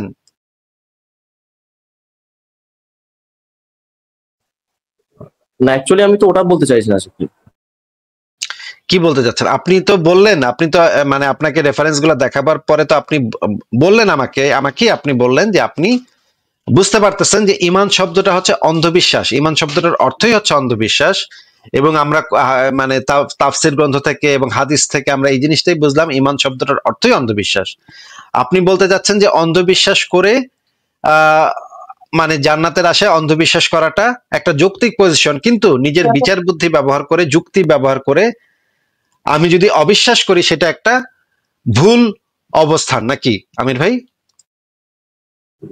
অ্যাকচুয়ালি এই অন্ধবিশ্বাসের মাধ্যমে কি আমরা কেউ ক্ষতিগ্রস্ত হচ্ছি ভাই? কেউ কি ক্ষতিগ্রস্ত হচ্ছে ক্ষতিগ্রস্ত নাকি লাভবান সেটা আমি একটু পরে আলোচনা করব বলেছি আপনাকে। ওইটা আপাতত একটু সাইডে রাখেন, ওইটা যখন আলোচনা করব তখন আমি আপনাকে দেখাবো কি কি ক্ষতি হচ্ছে, কি ভয়ঙ্কর ভয়ঙ্কর ক্ষতি হচ্ছে, হাজার হাজার বছর ধরে রক্তক্ষয় হচ্ছে মানুষের এই ধর্মের নামে, কুপাকুপি কামড়া কামড়ি, সেটা আলোচনা করতে গেলে বিরাট আলোচনা হয়ে যাবে। আমি সেটা একটু বাদ রেখে আপাতত শুধুমাত্র এইটুকুতে সীমাবদ্ধ থাকতে চাচ্ছি যে একটা যুক্তি বুদ্ধি জ্ঞান বিচার বিবেচনা ব্যবহার করে আমি যদি একটা সিদ্ধান্ত নেই তাহলে সেটা হবে একটা ভুল পজিশন। আর আপনি যদি অন্ধভাবে বিশ্বাস করেন, আচ্ছা আমির ভাই আপনাকে আমার প্রশ্ন, আপনি যদি আজকে হিন্দু পরিবারে জন্মাতেন এবং ছোটবেলা থেকে শুনে শুনে বড় হতেন যে শ্রীকৃষ্ণ সত্য, শ্রীকৃষ্ণ সত্য, রাজা রাম সত্য, রাজা রাম সত্য, এবং আপনি সেটাকেই অন্ধবিশ্বাস করতেন এবং অন্য কোনো ধর্ম যাচাই করে দেখতেন না, যদি ভাবতেন যে অন্য ধর্ম আমি কেন যাচাই করতে যাব, আমার ধর্মটাই বেস্ট, আমার ধর্মটাই সবচেয়ে সেরা, আমার সনাতন ধর্মটাই সবচেয়ে মানে সাংঘাতিক ফাটাফাটি ধর্ম, হ্যাঁ হে কৃষ্ণ আপনাকে ধন্যবাদ, আপনি যে আমাকে হিন্দু ধর্মে সনাতন ধর্মে জন্ম দিয়েছেন এই জন্য আপনাকে হে কৃষ্ণ হে রাম, তোমাদেরকে অনেক ধন্যবাদ, তোমরা আমাকে হিন্দু ধর্মের পরিবারে জন্ম দিয়েছো, আমি গর্বিত হিন্দু হয়ে, আমি গর্বিত, আমি একজন গর্বিত সনাতনী। এইটা মনে করেন আপনি ছোটবেলায় আপনার পরিবার হিন্দু, আপনার এলাকাবাসী হিন্দু, আপনার টিচাররা হিন্দু, সারা জীবন আপনার বেড়ে উঠেছেন আপনি হিন্দু পরিবারে, হিন্দু ধর্মের বিশ্বাস নিয়ে, এখন সেটাতে অন্ধভাবে বিশ্বাস করলেন। এই যে হিন্দু ব্যক্তির যে এই অবস্থানটা, এটা কি আপনার কাছে একটা যৌক্তিক অবস্থান মনে হয় আমির ভাই? অ্যাকচুয়ালি যদি আমি ইসলাম ধর্মীয় দৃষ্টিকোণ থেকে দেখতে চাই তাহলে তো এটা মানে নিরপেক্ষ দৃষ্টিভঙ্গি থেকে বলার চেষ্টা করেন। না, নিরপেক্ষ দৃষ্টিভঙ্গি থেকে যদি দেখা হয় তাহলে প্রত্যেক মানুষকেই অবশ্যই সত্যের সন্ধান করা উচিত যে অ্যাকচুয়ালি কোনটা সত্য। আর সৃষ্টিকর্তা একটা ভালো পয়েন্ট আপনি এখন বলেছেন যে আপনার মানে প্রত্যেক মানুষেরই উচিত যাচাই করে দেখা, নাকি এটাই আপনি বলতে চাচ্ছেন নাকি? হ্যাঁ, অ্যাকচুয়ালি সত্যের মানে সঠিক সত্যটা আর কি, মানে সঠিক সত্য মানে সৃষ্টিকর্তা তো একটা, বেশি হলে তো ঝামেলা বেঁধে যাবে ভাই। কিন্তু ভাই এখানে আরেকটা সমস্যা হচ্ছে, ইসলামে তো আপনি যদি নিরপেক্ষ মন নিয়ে যদি অন্য ধর্মগ্রন্থ পড়ে দেখতে যান বা যাচাই করে দেখতে যান তাহলে আপনার অবস্থান হবে জাহান্নামে। এটা নবী বলে গেছে ভাই, এটা কোরআনেও বলা আছে, এটা নবীও বলে গেছে যে আপনি যদি অন্য কোনো ধর্ম যাচাই করতে যান তাহলে কি হবে দেখেন, আপনাকে আমি দেখাচ্ছি। তাহলে ভাই তো ওই হিসাব করলে জাকির নায়কও ভাই বা অ্যাকচুয়ালি জাকির নায়ক, ডক্টর জাকির নায়ক যিনি ছিলেন উনি তো তাহলে তো মানে ইসলাম ধর্মের বাইরে, উনি তো ইসলাম ধর্ম মানেন না, অ্যাকচুয়ালি কাফের হয়ে গেছে, ইসলাম অন্য ধর্ম নিয়ে ঘেটেছেন। অন্য ধর্ম নিয়ে ঘেটেছেন সেটা আমি আপনাকে একটু বের করে দেখাচ্ছি, আগে একটু দেখেন। হ্যাঁ, অন্য ধর্ম ঘেটে দেখেছেন, সেটা কোন ক্ষেত্রে প্রযোজ্য আছে সেটা একটু আপনার আগে দেখতে হবে। আপনি যখন একদম অন্ধবিশ্বাসের টপ পর্যায়ে চলে যাবেন, যখন আপনার এই অন্ধবিশ্বাস ছাড়ার কোনো সম্ভাবনাই থাকবে না, তখন কিছু কিছু ক্ষেত্রে আপনার অন্য ধর্মগ্রন্থ পড়ে দেখার অনুমতি দেয়া আছে। কিন্তু একজন সাধারণ মানুষের জন্য অন্য কোনো ধর্মগ্রন্থ পড়ে দেখা, যাচাই করে দেখা, এই উদ্দেশ্যে যাচাই করে দেখা যে আমার ধর্মটা সত্য কিনা, এই উদ্দেশ্যে যাচাই করে দেখা ইসলামে সম্পূর্ণ নিষিদ্ধ। আমির ভাই আপনি কি আমার কথা বুঝতে পারছেন যে এই উদ্দেশ্যে যদি আপনি অন্য ধর্মগ্রন্থ পড়েন যে আপনার এই ইসলাম ধর্মটা সত্য কি মিথ্যা, এই উদ্দেশ্য নিয়ে যদি আপনি অন্য কোনো ধর্মগ্রন্থ পড়ে দেখতে যান সেটা ইসলামে সম্পূর্ণভাবে নিষিদ্ধ। আমার কথা কি বুঝতে পেরেছেন? একটা মানুষ যখন ইসলাম ধর্মে থাকবে তখন কিন্তু অলরেডি সে বুঝতে পারে যে কতটা ধর্মটা সত্য, সে কিন্তু মেনেই থাকে যে ধর্মটা সত্য। প্রত্যেক ধর্মের মানুষই যেই ধর্মেই সে জন্মাক না কেন সেই ধর্মেই সে বুঝতে পারে যে আমার ধর্মটা এত সত্য ভাই, এত সুন্দর ভাই, আমার ধর্মটা এত সুন্দর ভাই, এটা প্রত্যেক ধর্মের মানুষই মনে করে। কেউ নিজের ধর্মটাকে মিথ্যা বলে মনে করে এটা বিশ্বাস করে না ভাই। এইগুলা মানে এমন এমন কথা বলছেন আপনি, খুবই খুবই লেম কথাবার্তা হয়ে যাচ্ছে। আপনি এই হাদিসটা একটু পড়ে শোনান তো আমাদেরকে।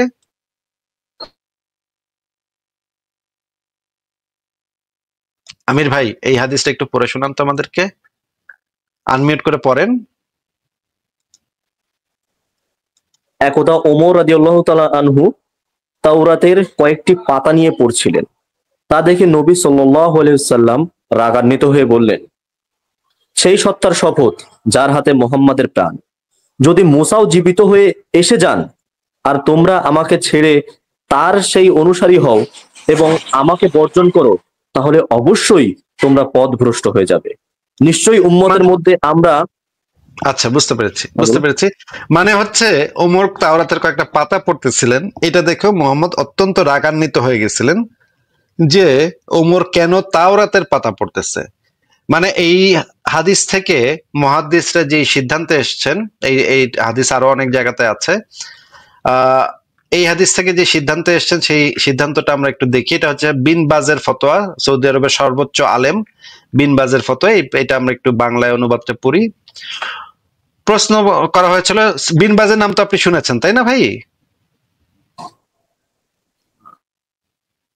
আপনার কথা শুনতে পাইনি, আপনি কি বিন বাজের নাম শুনেছেন? না ভাই, শুনিনি। আচ্ছা, উনি ছিলেন মানে সৌদি আরবের সর্বোচ্চ আলেম, মানে সারা পৃথিবীর সবচেয়ে বড় আলেম। মারা গেছে। উনি ছিলেন সারা পৃথিবীতে যত বড় আলেম আছে, যত মানে এদিক সেদিক যত আলেম আছে, সবার থেকে সবচেয়ে বড় আলেম ছিলেন তার জীবদ্দশায়। সে এই তাকে প্রশ্ন করা হয়েছিল, কৌতূহল বশত ইসলাম ব্যতীত অন্য ধর্মের ধর্মগ্রন্থ পড়া কি আমাদের জন্য বৈধ? উত্তরে তিনি বলেছেন, মুসলিমের জন্য তাওরাত, বাইবেল বা অন্য কোনো ধর্মগ্রন্থ পড়া উচিত নয়, কারণ এর মাধ্যমে সন্দেহ ও সংশয় সৃষ্টি হতে পারে। রাসূলের কাছে থেকে বর্ণনা করেন যে তিনি ওমরকে তাওরাত থেকে কিছু পাঠ করতে দেখলেন, তখন তিনি বলেন, হে ইবনে আল খাত্তাব, তোমার কি ইসলাম নিয়ে কোনো সন্দেহ আছে? আলেমদের ব্যতীত যাদের কাজ জন্য এগুলো পড়া জরুরি, অন্য ধর্মের মিথ্যা ধরিয়ে দেওয়ার জন্য তারা শুধু অন্যান্য ধর্মগ্রন্থ পড়তে পারবে। মানে আপনি অন্য ধর্মগ্রন্থ পড়তে পারবেন শুধুমাত্র অন্য ধর্ম যে মিথ্যা এইটা প্রমাণ করার জন্য, কিন্তু আপনার ধর্মটা সত্য কিনা এইটা যাচাই করার জন্য আপনি কখনো আপনার অন্য ধর্মগ্রন্থ পড়তে পারবেন না। এইটাই এখানে বলা হয়েছে। আরো একটা ফতোয়া আছে islamqa.info-তে, না এটা হচ্ছে ইসলাম qa.info-তে শেখ সালেহ আল মুনাজ্জিদ এই ফতোয়াটা দিয়েছেন। এই ফতোয়াতে যে জিনিসটা আছে বাংলাটা আমরা দেখি। এখানে দেখেন, এই যে দেখেন, ওমর ইহুদির নিকট থেকে প্রাপ্ত কিছু লেখা নবীকে নিকট নিয়ে আসলেন, নবীকে পড়ে শোনালে তিনি রাগান্বিত হয়ে বলেন, ওহে খাত্তাবের পুত্র, তুমি কি দ্বিধাগ্রস্ত হয়ে পড়েছ? এখানে আবার বলা হচ্ছে যে এই আর কোনো ধর্মগ্রন্থ পড়ার কোনো দরকারই নেই।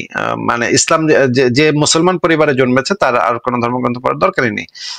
ইমাম ইবনে তাইমিয়া বলেছেন, কুরআন যেহেতু সমগ্র বাণী সময়ের মধ্যে সর্বোৎকৃষ্ট, তাদেরকে কুরআন ব্যতীত অন্য যে কোনো কিছু অনুসরণ করা নিষিদ্ধ করা হয়েছে। আল্লাহ বলেছেন, এটা কি যথেষ্ট না যে আমি কুরআন নাজিল করেছি?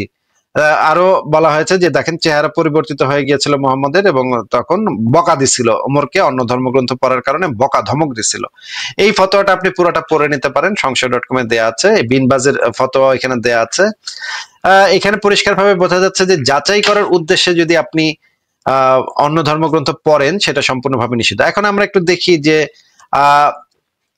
ইসলামী আকীদার বিরুদ্ধে প্রমাণ চাওয়াটাও নিষিদ্ধ। প্রমাণ চাওয়াটা, এই যে আপনি যে প্রমাণ চাইবেন সেটাও কিন্তু নিষিদ্ধ। আমরা একটু দেখি, এই ভিডিওটা দেখেন। ইমাম আবু হানিফা রাহমাতুল্লাহ আলাইহির ছাত্র ছিল ইমাম আবু ইউসুফ, নাম শুনেছেন না? ইমাম আবু ইউসুফ রাহমাহুল্লাহ একজন জিজ্ঞাসা করছে, বলতেছে অমুকে নবুয়তের দাবি করছে, আমি তারে জিজ্ঞাসা করছি যে তোমার নবুয়তের প্রমাণ কি? তুমি তো কাফের হয়ে গেছো। কেন জানেন? নবুয়ত সে যে মিথ্যাবাদী, এতে কোনো সন্দেহ নাই। প্রমাণ চাইতে পারবেন না। প্রমাণ চাওয়ার অর্থ হচ্ছে প্রমাণ দিলে কি আপনি নিবেন নাকি? মিথ্যাবাদীকে প্রমাণ, নবুয়তের দাবিতে সব মিথ্যাবাদী। আপনি কি প্রমাণ চাইতে পারেন তার কাছে? চাইতে পারেন না, কোনো প্রমাণ চাওয়ার সুযোগ নেই। এই মিথ্যাবাদী এত তার একমাত্র শব্দ শাস্তি হচ্ছে যে ইসলামী সরকার থাকলে মৃত্যুদণ্ড শাস্তি হতো। এটা হচ্ছে কাজ। আবু ইউসুফ বলতেছেন, না তুমি প্রমাণ চাইতে পারবা। যে কেউ প্রমাণ চাইবে সে কাফের হয়ে যাবে, কারণ প্রমাণ দিতে আল্লাহ রাসূলের পর আর কোনো নবুয়ত আসবে না। এর অর্থ হচ্ছে আল্লাহ তাআলা যেটা আল্লাহর সিফাত বা গুণ, তিনি সবকিছু জানেন। এটা অন্য কেউ যদি দাবি করে সে কাফের হয়ে যাবে। আর কেউ যদি অন্য কাজ জানতে চায় তার আমল কবুল হবে না, বরবাদ হয়ে যাবে। এরপর সে যদি বলে, তারপর যদি মনে করে যে এটা সত্য, তাহলে সে ঈমান চলে যাবে। কত কঠিন কাজ। আচ্ছা আমির ভাই, আপনি কি এই ভিডিওটা শুনেছেন? কি বললেন ডক্টর আবু বকর জাকারিয়া, শুনেছেন? শুনলাম, মানে উনি যে বলছিলেন যে ধর্ম বিষয়ে কোনো কিছু জিজ্ঞাসা করা যাবে না, মানে অ্যাকচুয়ালি জানার উদ্দেশ্য, মানে হচ্ছে না, এটার মানে হচ্ছে মনে করেন কেউ একজন বলছে যে আমি নবী, হ্যাঁ, আমি নবী হয়ে গেছি বা আমার কাছে ওহী আসা শুরু করছে, এই রকমের কেউ যদি দাবি করে যেটা ইসলামের আকীদার বিরুদ্ধে, এরকম যদি কেউ দাবি করে সেটার সপক্ষে প্রমাণটাও চাওয়া যাবে না। প্রমাণ চাইলেও আপনি বরবাদ হয়ে গেছেন, প্রমাণ চাইলেও আপনি শেষ, আপনার আখিরাত বরবাদ হয়ে যাবে। যদি আপনি অন্তত পক্ষে প্রমাণটা চেয়ে সেই প্রমাণটা ভাবেন যে আচ্ছা ঠিক আছে দেখি কি প্রমাণ দেয়, তারপরে আমরা প্রমাণের সাপেক্ষে আমরা চিন্তা করে দেখবো যে সে আসলে নবী টবি কিনা, এইটাও যদি আপনি চিন্তা করেন, এটা যদি প্রমাণও চান, সাথে সাথে আপনার সমস্ত আখিরাত বাতিল হয়ে যাবে, আপনি কাফের হয়ে যাবেন। তার মানে হচ্ছে ইমানের আকীদার বিরুদ্ধে কোনো প্রমাণ পর্যন্ত আপনি চাইতে পারবেন না, বা এটা নিয়ে চিন্তাও করতে পারবেন না যে আমি প্রমাণটা একটু যাচাই করে দেখি তো, এইটাও আপনার জন্য জায়েজ নাই। আমির ভাই, আপনি কি বুঝতে পারছেন আমার কথা? বুঝতে পারছি। তাহলে এইটা তো একদম মানে অন্ধবিশ্বাসের একদম এক্সট্রিম প্রো ভার্সন, যেটাকে বলে যে আপনি প্রমাণটাও চাইতে পারবেন আপনার ধর্মটা মিথ্যা নাকি সত্য, এইটা যাচাইয়ের উদ্দেশ্যে যদি আপনি অন্য ধর্মগ্রন্থ পড়তে যান, সেটা তো এটাই দাঁড়ায় যে আপনি অন্য ধর্ম সত্য কিনা সেটার প্রমাণ অনুসন্ধান করার জন্য দেখতেছেন।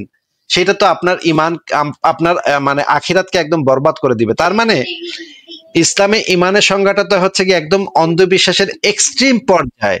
এটা তো কোনো হালকা অন্ধবিশ্বাসও না, এটা তো একদম এক্সট্রিম পর্যায়ের অন্ধবিশ্বাস, তাই না ভাই?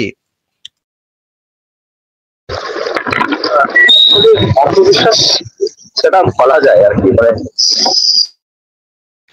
তাহলে আপনি আমাদেরকে একটু বুঝান যে অন্ধবিশ্বাস করাটা কেন যৌক্তিক একটা পজিশন, এবং আমরা যদি যুক্তি দিয়ে চিন্তা ভাবনা করে কোনো দাবিকে রিজেক্ট করি, বাতিল করি, বিশ্বাস না করি, আমরা যদি বলি যে এটা সপক্ষে তো কোনো যুক্তি নাই, কোনো প্রমাণ নাই, এটা কেন অযৌক্তিক একটা পজিশন, সেটা যদি আমাদেরকে একটু বুঝাইতেন। অ্যাকচুয়ালি সত্যি কথা বলতে আমরা তো এইভাবে বড় হয়েছে, তো সেক্ষেত্রে সব থেকে বড় প্রশ্ন, যদি কথার কথা ধরে নিন যে কিছু ক্ষেত্রে সৃষ্টিকর্তা নেই, কিন্তু যদি মারা যাওয়ার পরে দেখা যায় যে আছে, তাহলে তো ভাই হালাত খারাপ হয়ে যাবে না? মানে আপনি বাজি ধরতেছেন, এক নম্বর হচ্ছে যে আপনি বাজি ধরতেছেন, আর বাজি ধরাটার সাথে আপনার, তার মানে আপনার বিশ্বাসটা পোক্ত না, এটা প্রমাণ হয় যে আপনার বিশ্বাসটা পোক্ত না, আপনি জাস্ট বাজি ধরছেন। আমি সবকিছু লজিক্যাল দিয়ে একদম যুক্তি তর্ক দিয়ে ভাবলাম যে এটা হয়তো হতেও পারে মিথ্যা, আবার সত্যি হতেও পারে সংসারের ভিতরে, কিন্তু সেক্ষেত্রে যখন সংসার নিয়ে আমি মারা গেলাম এবং দেখা গেলাম সত্যি সত্যি যে মৃত্যুর সময় আদরাইল চলে আসছে, তখন কি হবে ভাই? মানে আপনি আপনার আল্লাহকে এত ছোট লোক ভাবেন যে সে এই লোকটা জ্ঞান বুদ্ধি দিয়ে চিন্তা ভাবনা করছে, এই জন্য তাকে আমি জাহান্নামে দিব, পিটাবো, মারবো। ঠিক আছে, আপনার কথা, আপনার পয়েন্ট আমি বুঝতে পেরেছি, আমরা বুঝতে পেরেছি। এবার আপনি আমাদেরকে আমির ভাই একটা হাদিস একটু পড়ে শোনাবেন, এটা একটু শুরু থেকে পড়ে শোনাবেন, ঠিক আছে ভাই? আমির ভাই একটু আনমিউট করে যদি হাদিসটা একটু শুরু থেকে পড়ে শোনাইতেন। মুসলিম ইবনে ইয়াসার জুহানি রাহমাতুল্লাহ সূত্রে বর্ণিত, একদা ওমর ইবনুল খাত্তাব রাদিয়াল্লাহু আনহুকে এই আয়াত সম্পর্কে প্রশ্ন করা হলো, যখন তোমার রব আদম সন্তানের পিঠ থেকে তাদের সমস্ত সন্তানদেরকে বের করলেন। আমি লেখাগুলো খুব ছোট বুঝতে পারছি, আপনি বললে ভালো হতো। আচ্ছা ঠিক আছে, আমি পড়ে শোনাচ্ছি।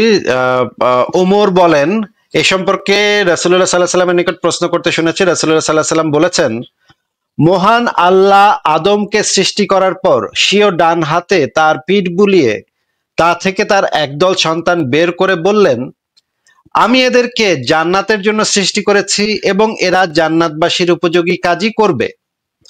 অতঃপর আবার তার পিঠে হাত বুলিয়ে একদল সন্তান বেরিয়ে এনে বললেন, এদেরকে আমি জাহান্নামের জন্য সৃষ্টি করেছি এবং জাহান্নামের উপযোগী কাজই করবে। এই কথা শুনে এক ব্যক্তি বলল, হে আল্লাহর রাসূল, তাহলে আমলের কি মূল্য রইল? রাসূলুল্লাহ সাল্লাল্লাহু আলাইহি সাল্লাম বললেন, মহান আল্লাহ যখন কোনো বান্দাকে জান্নাতের জন্য সৃষ্টি করেন, তখন তার দ্বারা জান্নাতবাসীদের কাজই করিয়ে নেন। শেষে সে জান্নাতীদের কাজ করেই মারা যায়, আর আল্লাহ এর বিনিময়ে তাকে জান্নাতে প্রবেশ করান। আর যখন তিনি কোনো বান্দাকে জাহান্নামের জন্য সৃষ্টি করেন, তখন তার দ্বারা জাহান্নামীদের কাজ করিয়ে নেন। অবশেষে সে জাহান্নামীদের কাজ করে মারা যায়, অতঃপর এজন্য তিনি তাকে জাহান্নামে প্রবেশ করান। আমির ভাই, আপনি কি হাদিসটা পুরো শুনতে পেয়েছেন? হ্যাঁ ভাই, শুনতে পেয়েছি। এই হাদিসটা যদি আমাদেরকে একটু বলতেন, এই হাদিসটা পরে আপনি কি বুঝলেন? যেটা বুঝেছি যে মানে এখানে আল্লাহ পাকে সৃষ্টি করছেন যে কে জান্নাতি হবে আর কে জাহান্নামী হবে, এবং কেউ যদি জাহান্নামের কাজ করে সেই কাজটা তাকে দিয়ে কে করিয়ে নিচ্ছে? সে নিজে করছে নাকি তাকে দিয়ে কেউ করিয়ে নিচ্ছে? আল্লাহ তাআলা করিয়ে নিচ্ছে। মানে যাকে আল্লাহ তাআলা জান্নাতের কাজ করিয়ে নিতে চান তিনি জান্নাতের কাজ করেন, এবং যাকে জাহান্নামের কাজ করিয়ে নিতে চান তিনি জাহান্নামের কাজ করেন। এটাই এখানে হাদিসে আছে। মনে করেন আমি একজন নাস্তিক, আমি প্রত্যেকদিন সকাল সন্ধ্যা আল্লাহ এবং তার রাসূলকে গালিগালাজ করি। এই যে জাহান্নামীদের কাজটা যে আমি করছি, এই কাজটা আমি করছি নাকি আমাকে দিয়ে কেউ করায় নিচ্ছে? ভাই এখানে কিন্তু আল্লাহ পাক মানুষকে স্বাধীন ইচ্ছাও দিয়েছেন ভাই। মানে আল্লাহ পাক মানে স্বাধীন ইচ্ছা যে দিয়েছেন সেটা আপনি যদি চান আপনি আমাকে বের করে দেখান। কিন্তু এই হাদিসে যেটা বলা আছে এটা একটা সহিহ হাদিস, তাহকিকৃত সহিহ হাদিস। এইখানে যেটা বলা আছে সেইটা আমাকে বলেন একটু। এই হাদিস অনুসারে আমি যে নবী এবং আল্লাহকে গালি দিচ্ছি এটা আমাকে দিয়ে কে করায় নিচ্ছে?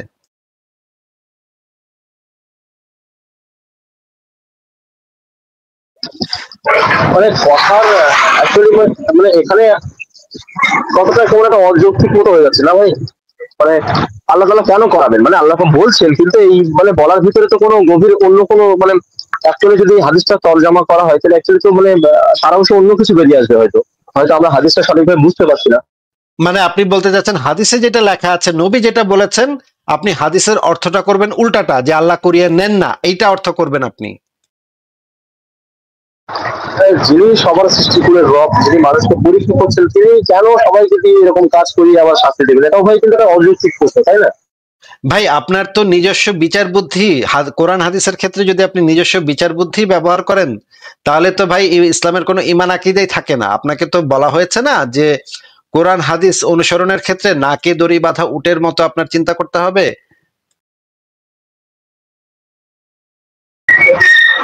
কিন্তু সেটা সঠিকভাবে বিবেচনা করে হাদিসটা কোন পরিপ্রেক্ষিতে কখন কিভাবে বলেছে সেটা বুঝিয়ে বললে ভালো হতো না ভাই? কিন্তু এই হাদিসে তো পরিষ্কার বলেই দেওয়া হয়েছে এটা সৃষ্টি করার আদিতে, একদম শুরুর দিকে আদমকে সৃষ্টি করার পরে, এটা এখানে বলা হয়েছে। আচ্ছা, আপনি কি বলতে চাচ্ছেন এই হাদিসের ব্যাখ্যাটা হবে আমরা এইভাবে করব যে আল্লাহ পাক আসলে মানুষকে স্বাধীন ইচ্ছা শক্তি দিয়েছেন, কিন্তু হাদিসে তো লেখা আছে আল্লাহ তাদের দিয়ে যাদেরকে জাহান্নামের জন্য সৃষ্টি করেছেন তাদেরকে দিয়ে জাহান্নামীদের কাজ করিয়ে নেন। এইটার আসল অর্থটা আপনি বলতে চাচ্ছেন এরকম হবে যে আল্লাহ আসলে মানুষকে ফ্রি উইল দিয়েছেন, এটা নাকি?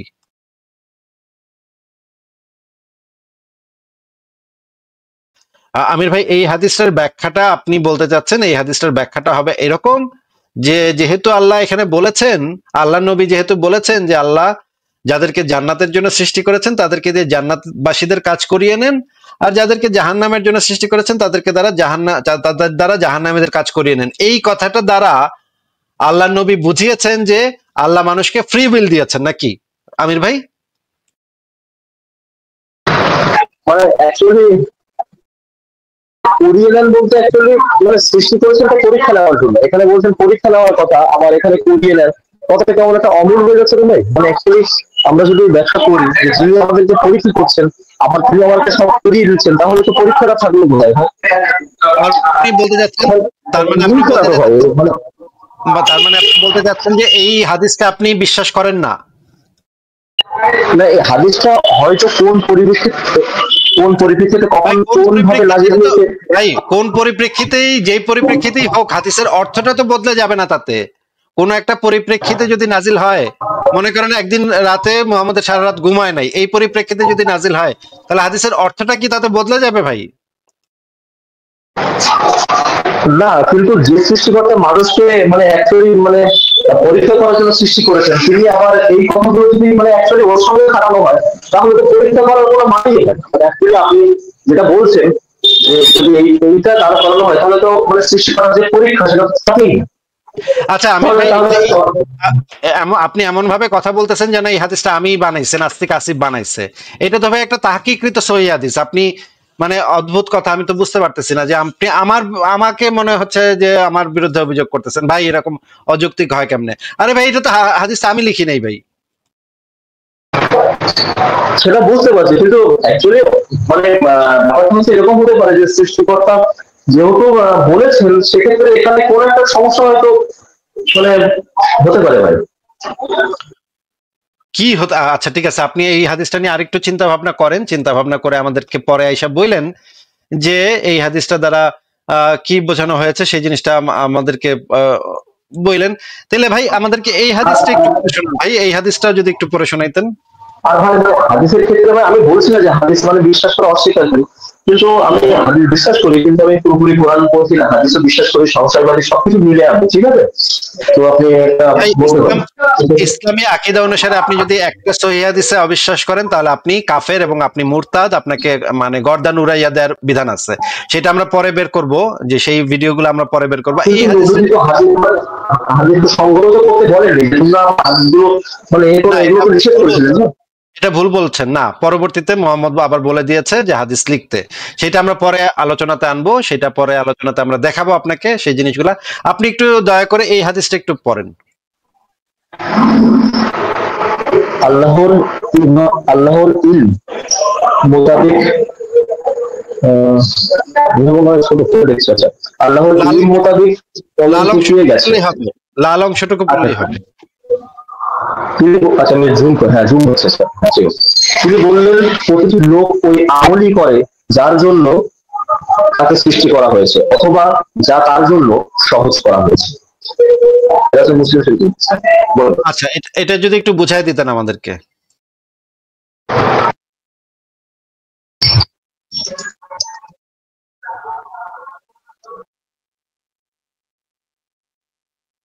আমির ভাই এই হাদিসটা যদি একটু বুঝাই দিতেন, যে আপনি তো আমির ভাই আপনার কথা শোনা যাচ্ছে না। শুনতে পাচ্ছেন? শুনতে পাচ্ছেন? এবার শুনতে পাচ্ছি, হ্যাঁ একটু বুঝাই দেন, হাদিসটা একটু বুঝাই দেন।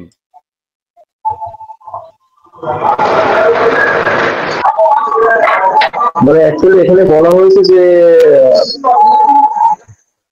প্রতিটি লোক ওই আমল করে যার জন্য তাকে সৃষ্টি করা হয়েছে, অথবা যা তার জন্য সহজ করা হয়েছে। আমি তো বুঝতে পারি না, আপনি একটু বুঝিয়ে বলুন। ও আপনি কি বুঝতে পারছেন না? এটা তো সহজ বাংলা ভাষায় লেখা, আপনি বুঝতে পারছেন? যেটা লেখা আছে ব্যাখ্যা আপনি কি বলতে চাচ্ছেন? মানে আমি যেটা বুঝতে পারছি যে প্রতিটি লোক ওই আমলই করে যার জন্য তাকে সৃষ্টি করা হয়েছে, মানে মানে প্রতিটি লোক ওই কাজই করে যার জন্য তাকে সৃষ্টি করা হয়েছে, অথবা যা তার জন্য সহজ করা হয়েছে।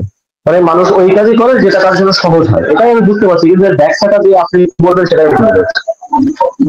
এই যে ভাই আল্লাহ পাক যদি কোনো কাজ মানুষের জন্য সহজ করে দেন আর কোনো কাজ কঠিন করে দেন, মানে মনে করেন ইসলামে আসাটা আমার জন্য আল্লাহ কঠিন করে দিয়েছেন, নাস্তিক হওয়াটা আমার জন্য সহজ করে দিয়েছেন, তাই না? হ্যাঁ, এই হাদিস অনুসারে নাস্তিক হওয়াটা আমার জন্য সহজ করা হয়েছে, কারণ আমি ওই আমলই করতেছি যেটার জন্য আমাকে সৃষ্টি করা হয়েছিল। আমি তো ওই নাস্তিক হওয়ার জন্যই আমাকে সৃষ্টি করা হয়েছিল, এবং এই কারণে ওই কাজটা আমার জন্য সহজ করে দেওয়া হয়েছে, এই কারণে আমি নাস্তিকতার কাজটাই করছি, তাই না? এই হাদিস অনুসারে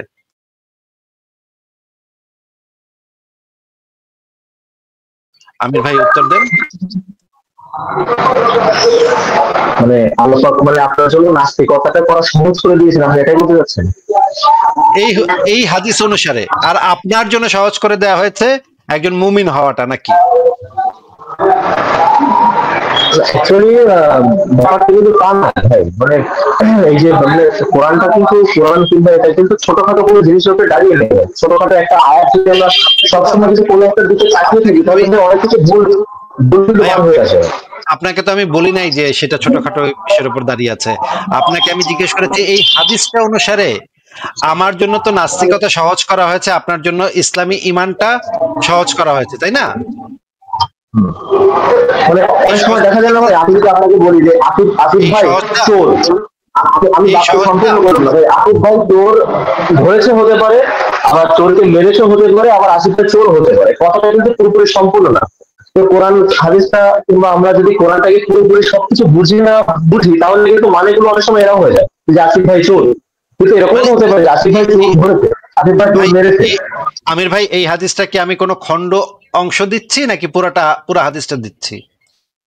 হাদিস তো দিচ্ছেন ভাই, কিন্তু সব হাদিসের মিনিং তো সব জায়গায় সমান হতে পারে যে মানে অ্যাকচুয়ালি হয়তো আমার ভিতরে অতটা নলেজ নেই, কিন্তু এরকম হতে পারে যে হাদিসের পরিপ্রেক্ষিতে, আর যেহেতু যে হাদিসগুলো নবীজির কাছ থেকে কালেক্ট করা হয়েছে, নিশ্চয়ই তিনি আল্লাহকে ভয় করেছেন, আল্লাহকে মেরেছেন, অবশ্যই তিনি বুঝেছিলেন সব কিছু করে অ্যাকচুয়ালি। আচ্ছা আমির ভাই, আপনার কথা শুনে আমি যেটা বুঝলাম, আপনি বলতে যাচ্ছেন এই হাদিসে লেখা আছে এটা, কিন্তু এটার ব্যাখ্যাটা হচ্ছে এটার উল্টা কথাটা নাকি?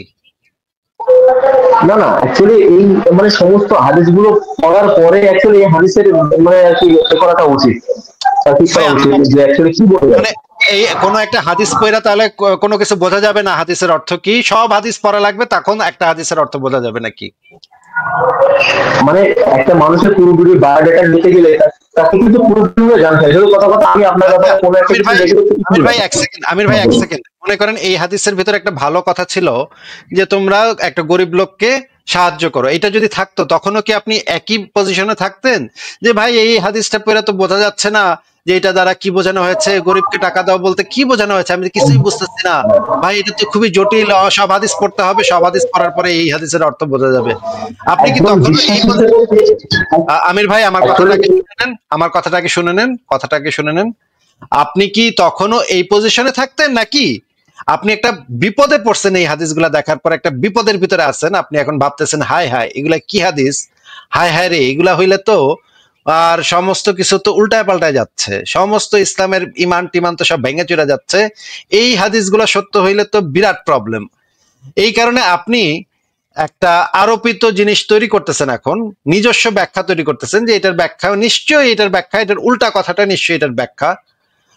যেই কাজটা যে কোনো ধর্মের মানুষই করবে, যে কোনো ধর্মের লোককেই যদি আমি তাদের ধর্মের একটা উদ্ভট জিনিস বের করে দেখাই, তারাও একই কথা বলবে যে ভাই সমস্ত ভগবত গীতা পড়ার পর এটা বোঝা যাবে যে এটার অর্থ কি, এটা বোঝা যাবে, সেটা এটার অর্থ বোঝা যাচ্ছে না, এটা খুবই জটিল জিনিস, সবকিছু না পড়লে বোঝা যাবে না। আচ্ছা ঠিক আছে, এটাও আমরা বাদ দিলাম। এবার আপনি তাহলে আমাদেরকে এই হাদিসটা যদি একটু আমাদেরকে পড়ে শোনাইতেন। ভাই যারা হাদিস ভাই অ্যাকচুয়ালি কালেক্ট করেছেন তারা কিন্তু ভাই দেশে দেশে কালেক্ট করেছেন, মানে যেগুলো নেগেটিভ হাদিস ছিল তারা কিন্তু এই হাদিসগুলোর ব্যাখ্যাও আমি আপনাকে শোনাবো ভাই, একটু ধৈর্য ধরেন, আপনি হাদিসটা একটু পড়ে শোনান আমাদেরকে।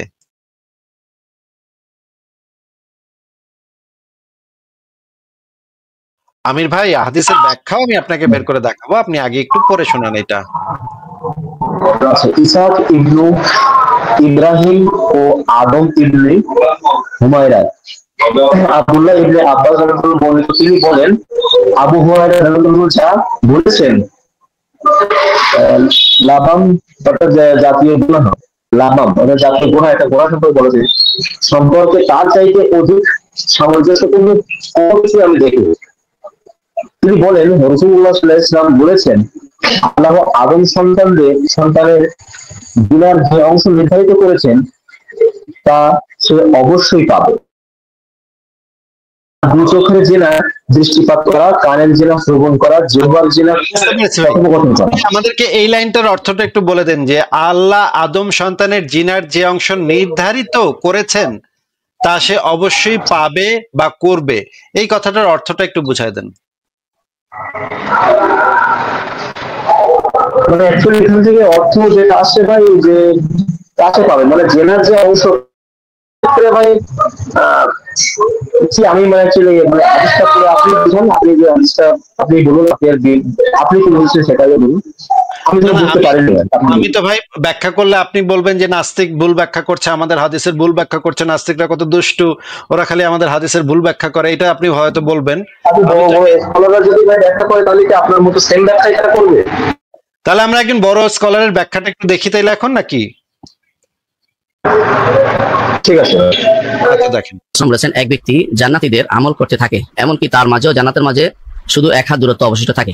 এমন সময় তার তাকদীর অগ্রগামী হয় এবং সে জাহান্নামীদের আমলে লিপ্ত হয়ে যায়, অবশেষে তার ঠিকানা হয় জাহান্নাম। মুসলিম হাদিস নাম 2643। দয়া করে এই হাদিসটি ব্যাখ্যা করবেন, কারণ ইবাদত করেও জান্নাত পাবো কিনা কোনো গ্যারান্টি নেই, ভাগ্য দিয়ে জান্নাত জয় করতে হবে, এর জবাব আপনার থেকে আসলে আসতে হবে। আচ্ছা, আসলে হাদিসটি সহিহ, আলহামদুলিল্লাহ সহিহ মুসলিমের হাদিস যে জান্নাতীদের একজন মানুষ জান্নাতীদের আমল করতে থাকে, জান্নাত আমল করতে করতে এমন অবস্থা শেষ মুহূর্তে এসে জাহান্নামীদের কোনো আমল আসে, তার কর্ম করে সে জাহান্নামে চলে যায়। আবার কোনো মানুষ জাহান্নামের আমল করতে থাকে, কেউ জানে না তার ভবিষ্যৎ কি, করতে থাকে, তো এর শেষ মুহূর্তে এসে জাহান্নামের একটি জান্নাতের আমল করে শেষ করে সংখ্যা শেষ তার পরিসমাপ্তি যেটা হবে সেটা দিয়ে সে তার আখিরাত নির্ধারিত হয়ে যায়। এটা হাদিসে আসছে। এখানে কয়েকটি জিনিস আছে। প্রথমত এটা তাকদীরের মাসালা। তাকদীরের মাসালা, তাকদীর কেউ জানে না, মানে নির্ধারিত আল্লাহ নির্ধারণ কেউ জানে না। আপনার আমার এবং সমস্ত পৃথিবী সমস্ত সৃষ্টির 50,000 বছর আগে আল্লাহ তাআলা সব নির্ধারণ করেছেন যে তিনি কি করবেন, কাকে কিভাবে কখন জান্নাতের ব্যবস্থাপনা করবেন, কার জন্য জাহান্নামের ব্যবস্থাপনা করবেন, কে ভালো থাকবে, কে মন্দ থাকবে, কে সুস্থ থাকবে, অসুস্থ হবে, কে দুনিয়াতে তার ধনী হবে, কে ফকির হবে, সবই নির্ধারিত, কোনো কিছু অনির্ধারিত নেই। যদি বলতেন যে আল্লাহ নির্ধারণ করে রাখলে আমি আর কেন, এটা যেমন প্রশ্ন আছে, উল্টাটাও বলতে পারতেন যে এমন আল্লাহ কেমন হলো যিনি আমার ব্যাপারটা জানেন না, আমি কি করবো জানেন না, আমার সৃষ্টি করছে অথচ আমি কি করতে পারবো জানেন না। এটা উল্টাটা হয় প্রশ্ন। এই জন্য প্রশ্নের কোনো শেষ নেই। ঈমান হচ্ছে বেহুদা প্রশ্ন না করে বাস্তব জায়গায় আসা, যেটা প্রশ্ন করার জায়গা।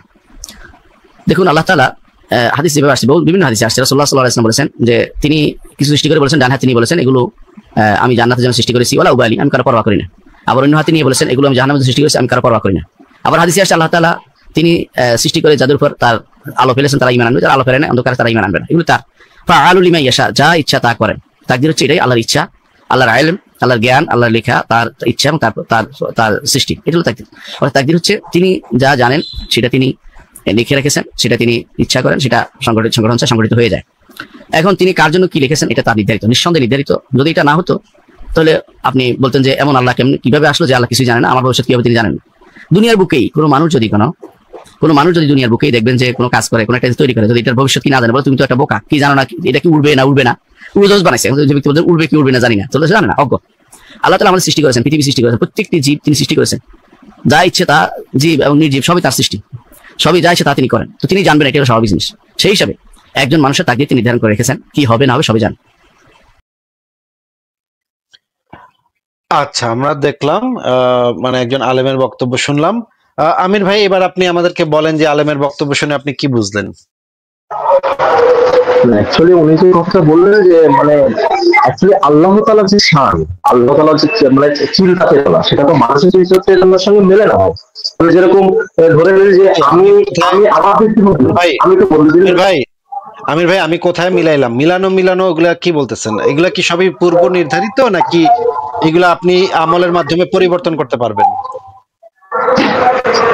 এটা অনেক সময় কিছু ক্ষেত্রে আমি যেটা শুনেছি ভাই, আমি প্রমাণ করলাম যে আমলের মাধ্যমে এগুলো পরিবর্তন করা সম্ভব না। আমি যেটা শুনেছি, তাহলে সেটা একটু আমাদেরকে বের করে দেখান। আমি যেটা জানি যে আমি তো বললাম ভাই আমি শুনেছি ভাই, আমি বললাম যে ভাই আমি শুনেছি, আমি আপনাকে প্রমাণ দিতে পারবো না, সেটা আমি আগেই বলেছি। আমি বলিনি যে আমি জানি, আমি কথা শুনেছি যে অ্যাকচুয়ালি দোয়ার দ্বারা কিংবা এর দ্বারা ভাগ্য পরিবর্তন হয় আর কি, এরকম কোনো আমি প্রুফটা দিতে পারছি না। আচ্ছা, তাহলে আমির ভাই আপনি একটু প্রুফ নিয়ে নেক্সট টাইম যখন যুক্ত হবেন তখন প্রমাণ নিয়ে তখন যুক্ত হবেন, তাহলে আমরা আরো ভালো করে আলোচনা করতে পারবো। আপনি আমাদেরকে এই হাদিস একটু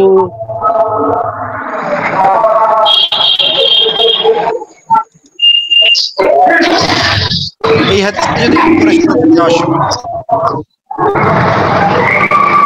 আপনার এখান থেকে প্রচন্ড নয়েজ হচ্ছে। আমির ভাই আপনার ওইখান থেকে আপনার ব্যাকগ্রাউন্ড থেকে আপনাকে আমি মিউট করে দিয়েছি, আপনার ব্যাকগ্রাউন্ড থেকে এখন প্রচন্ড নয়েজ হচ্ছে।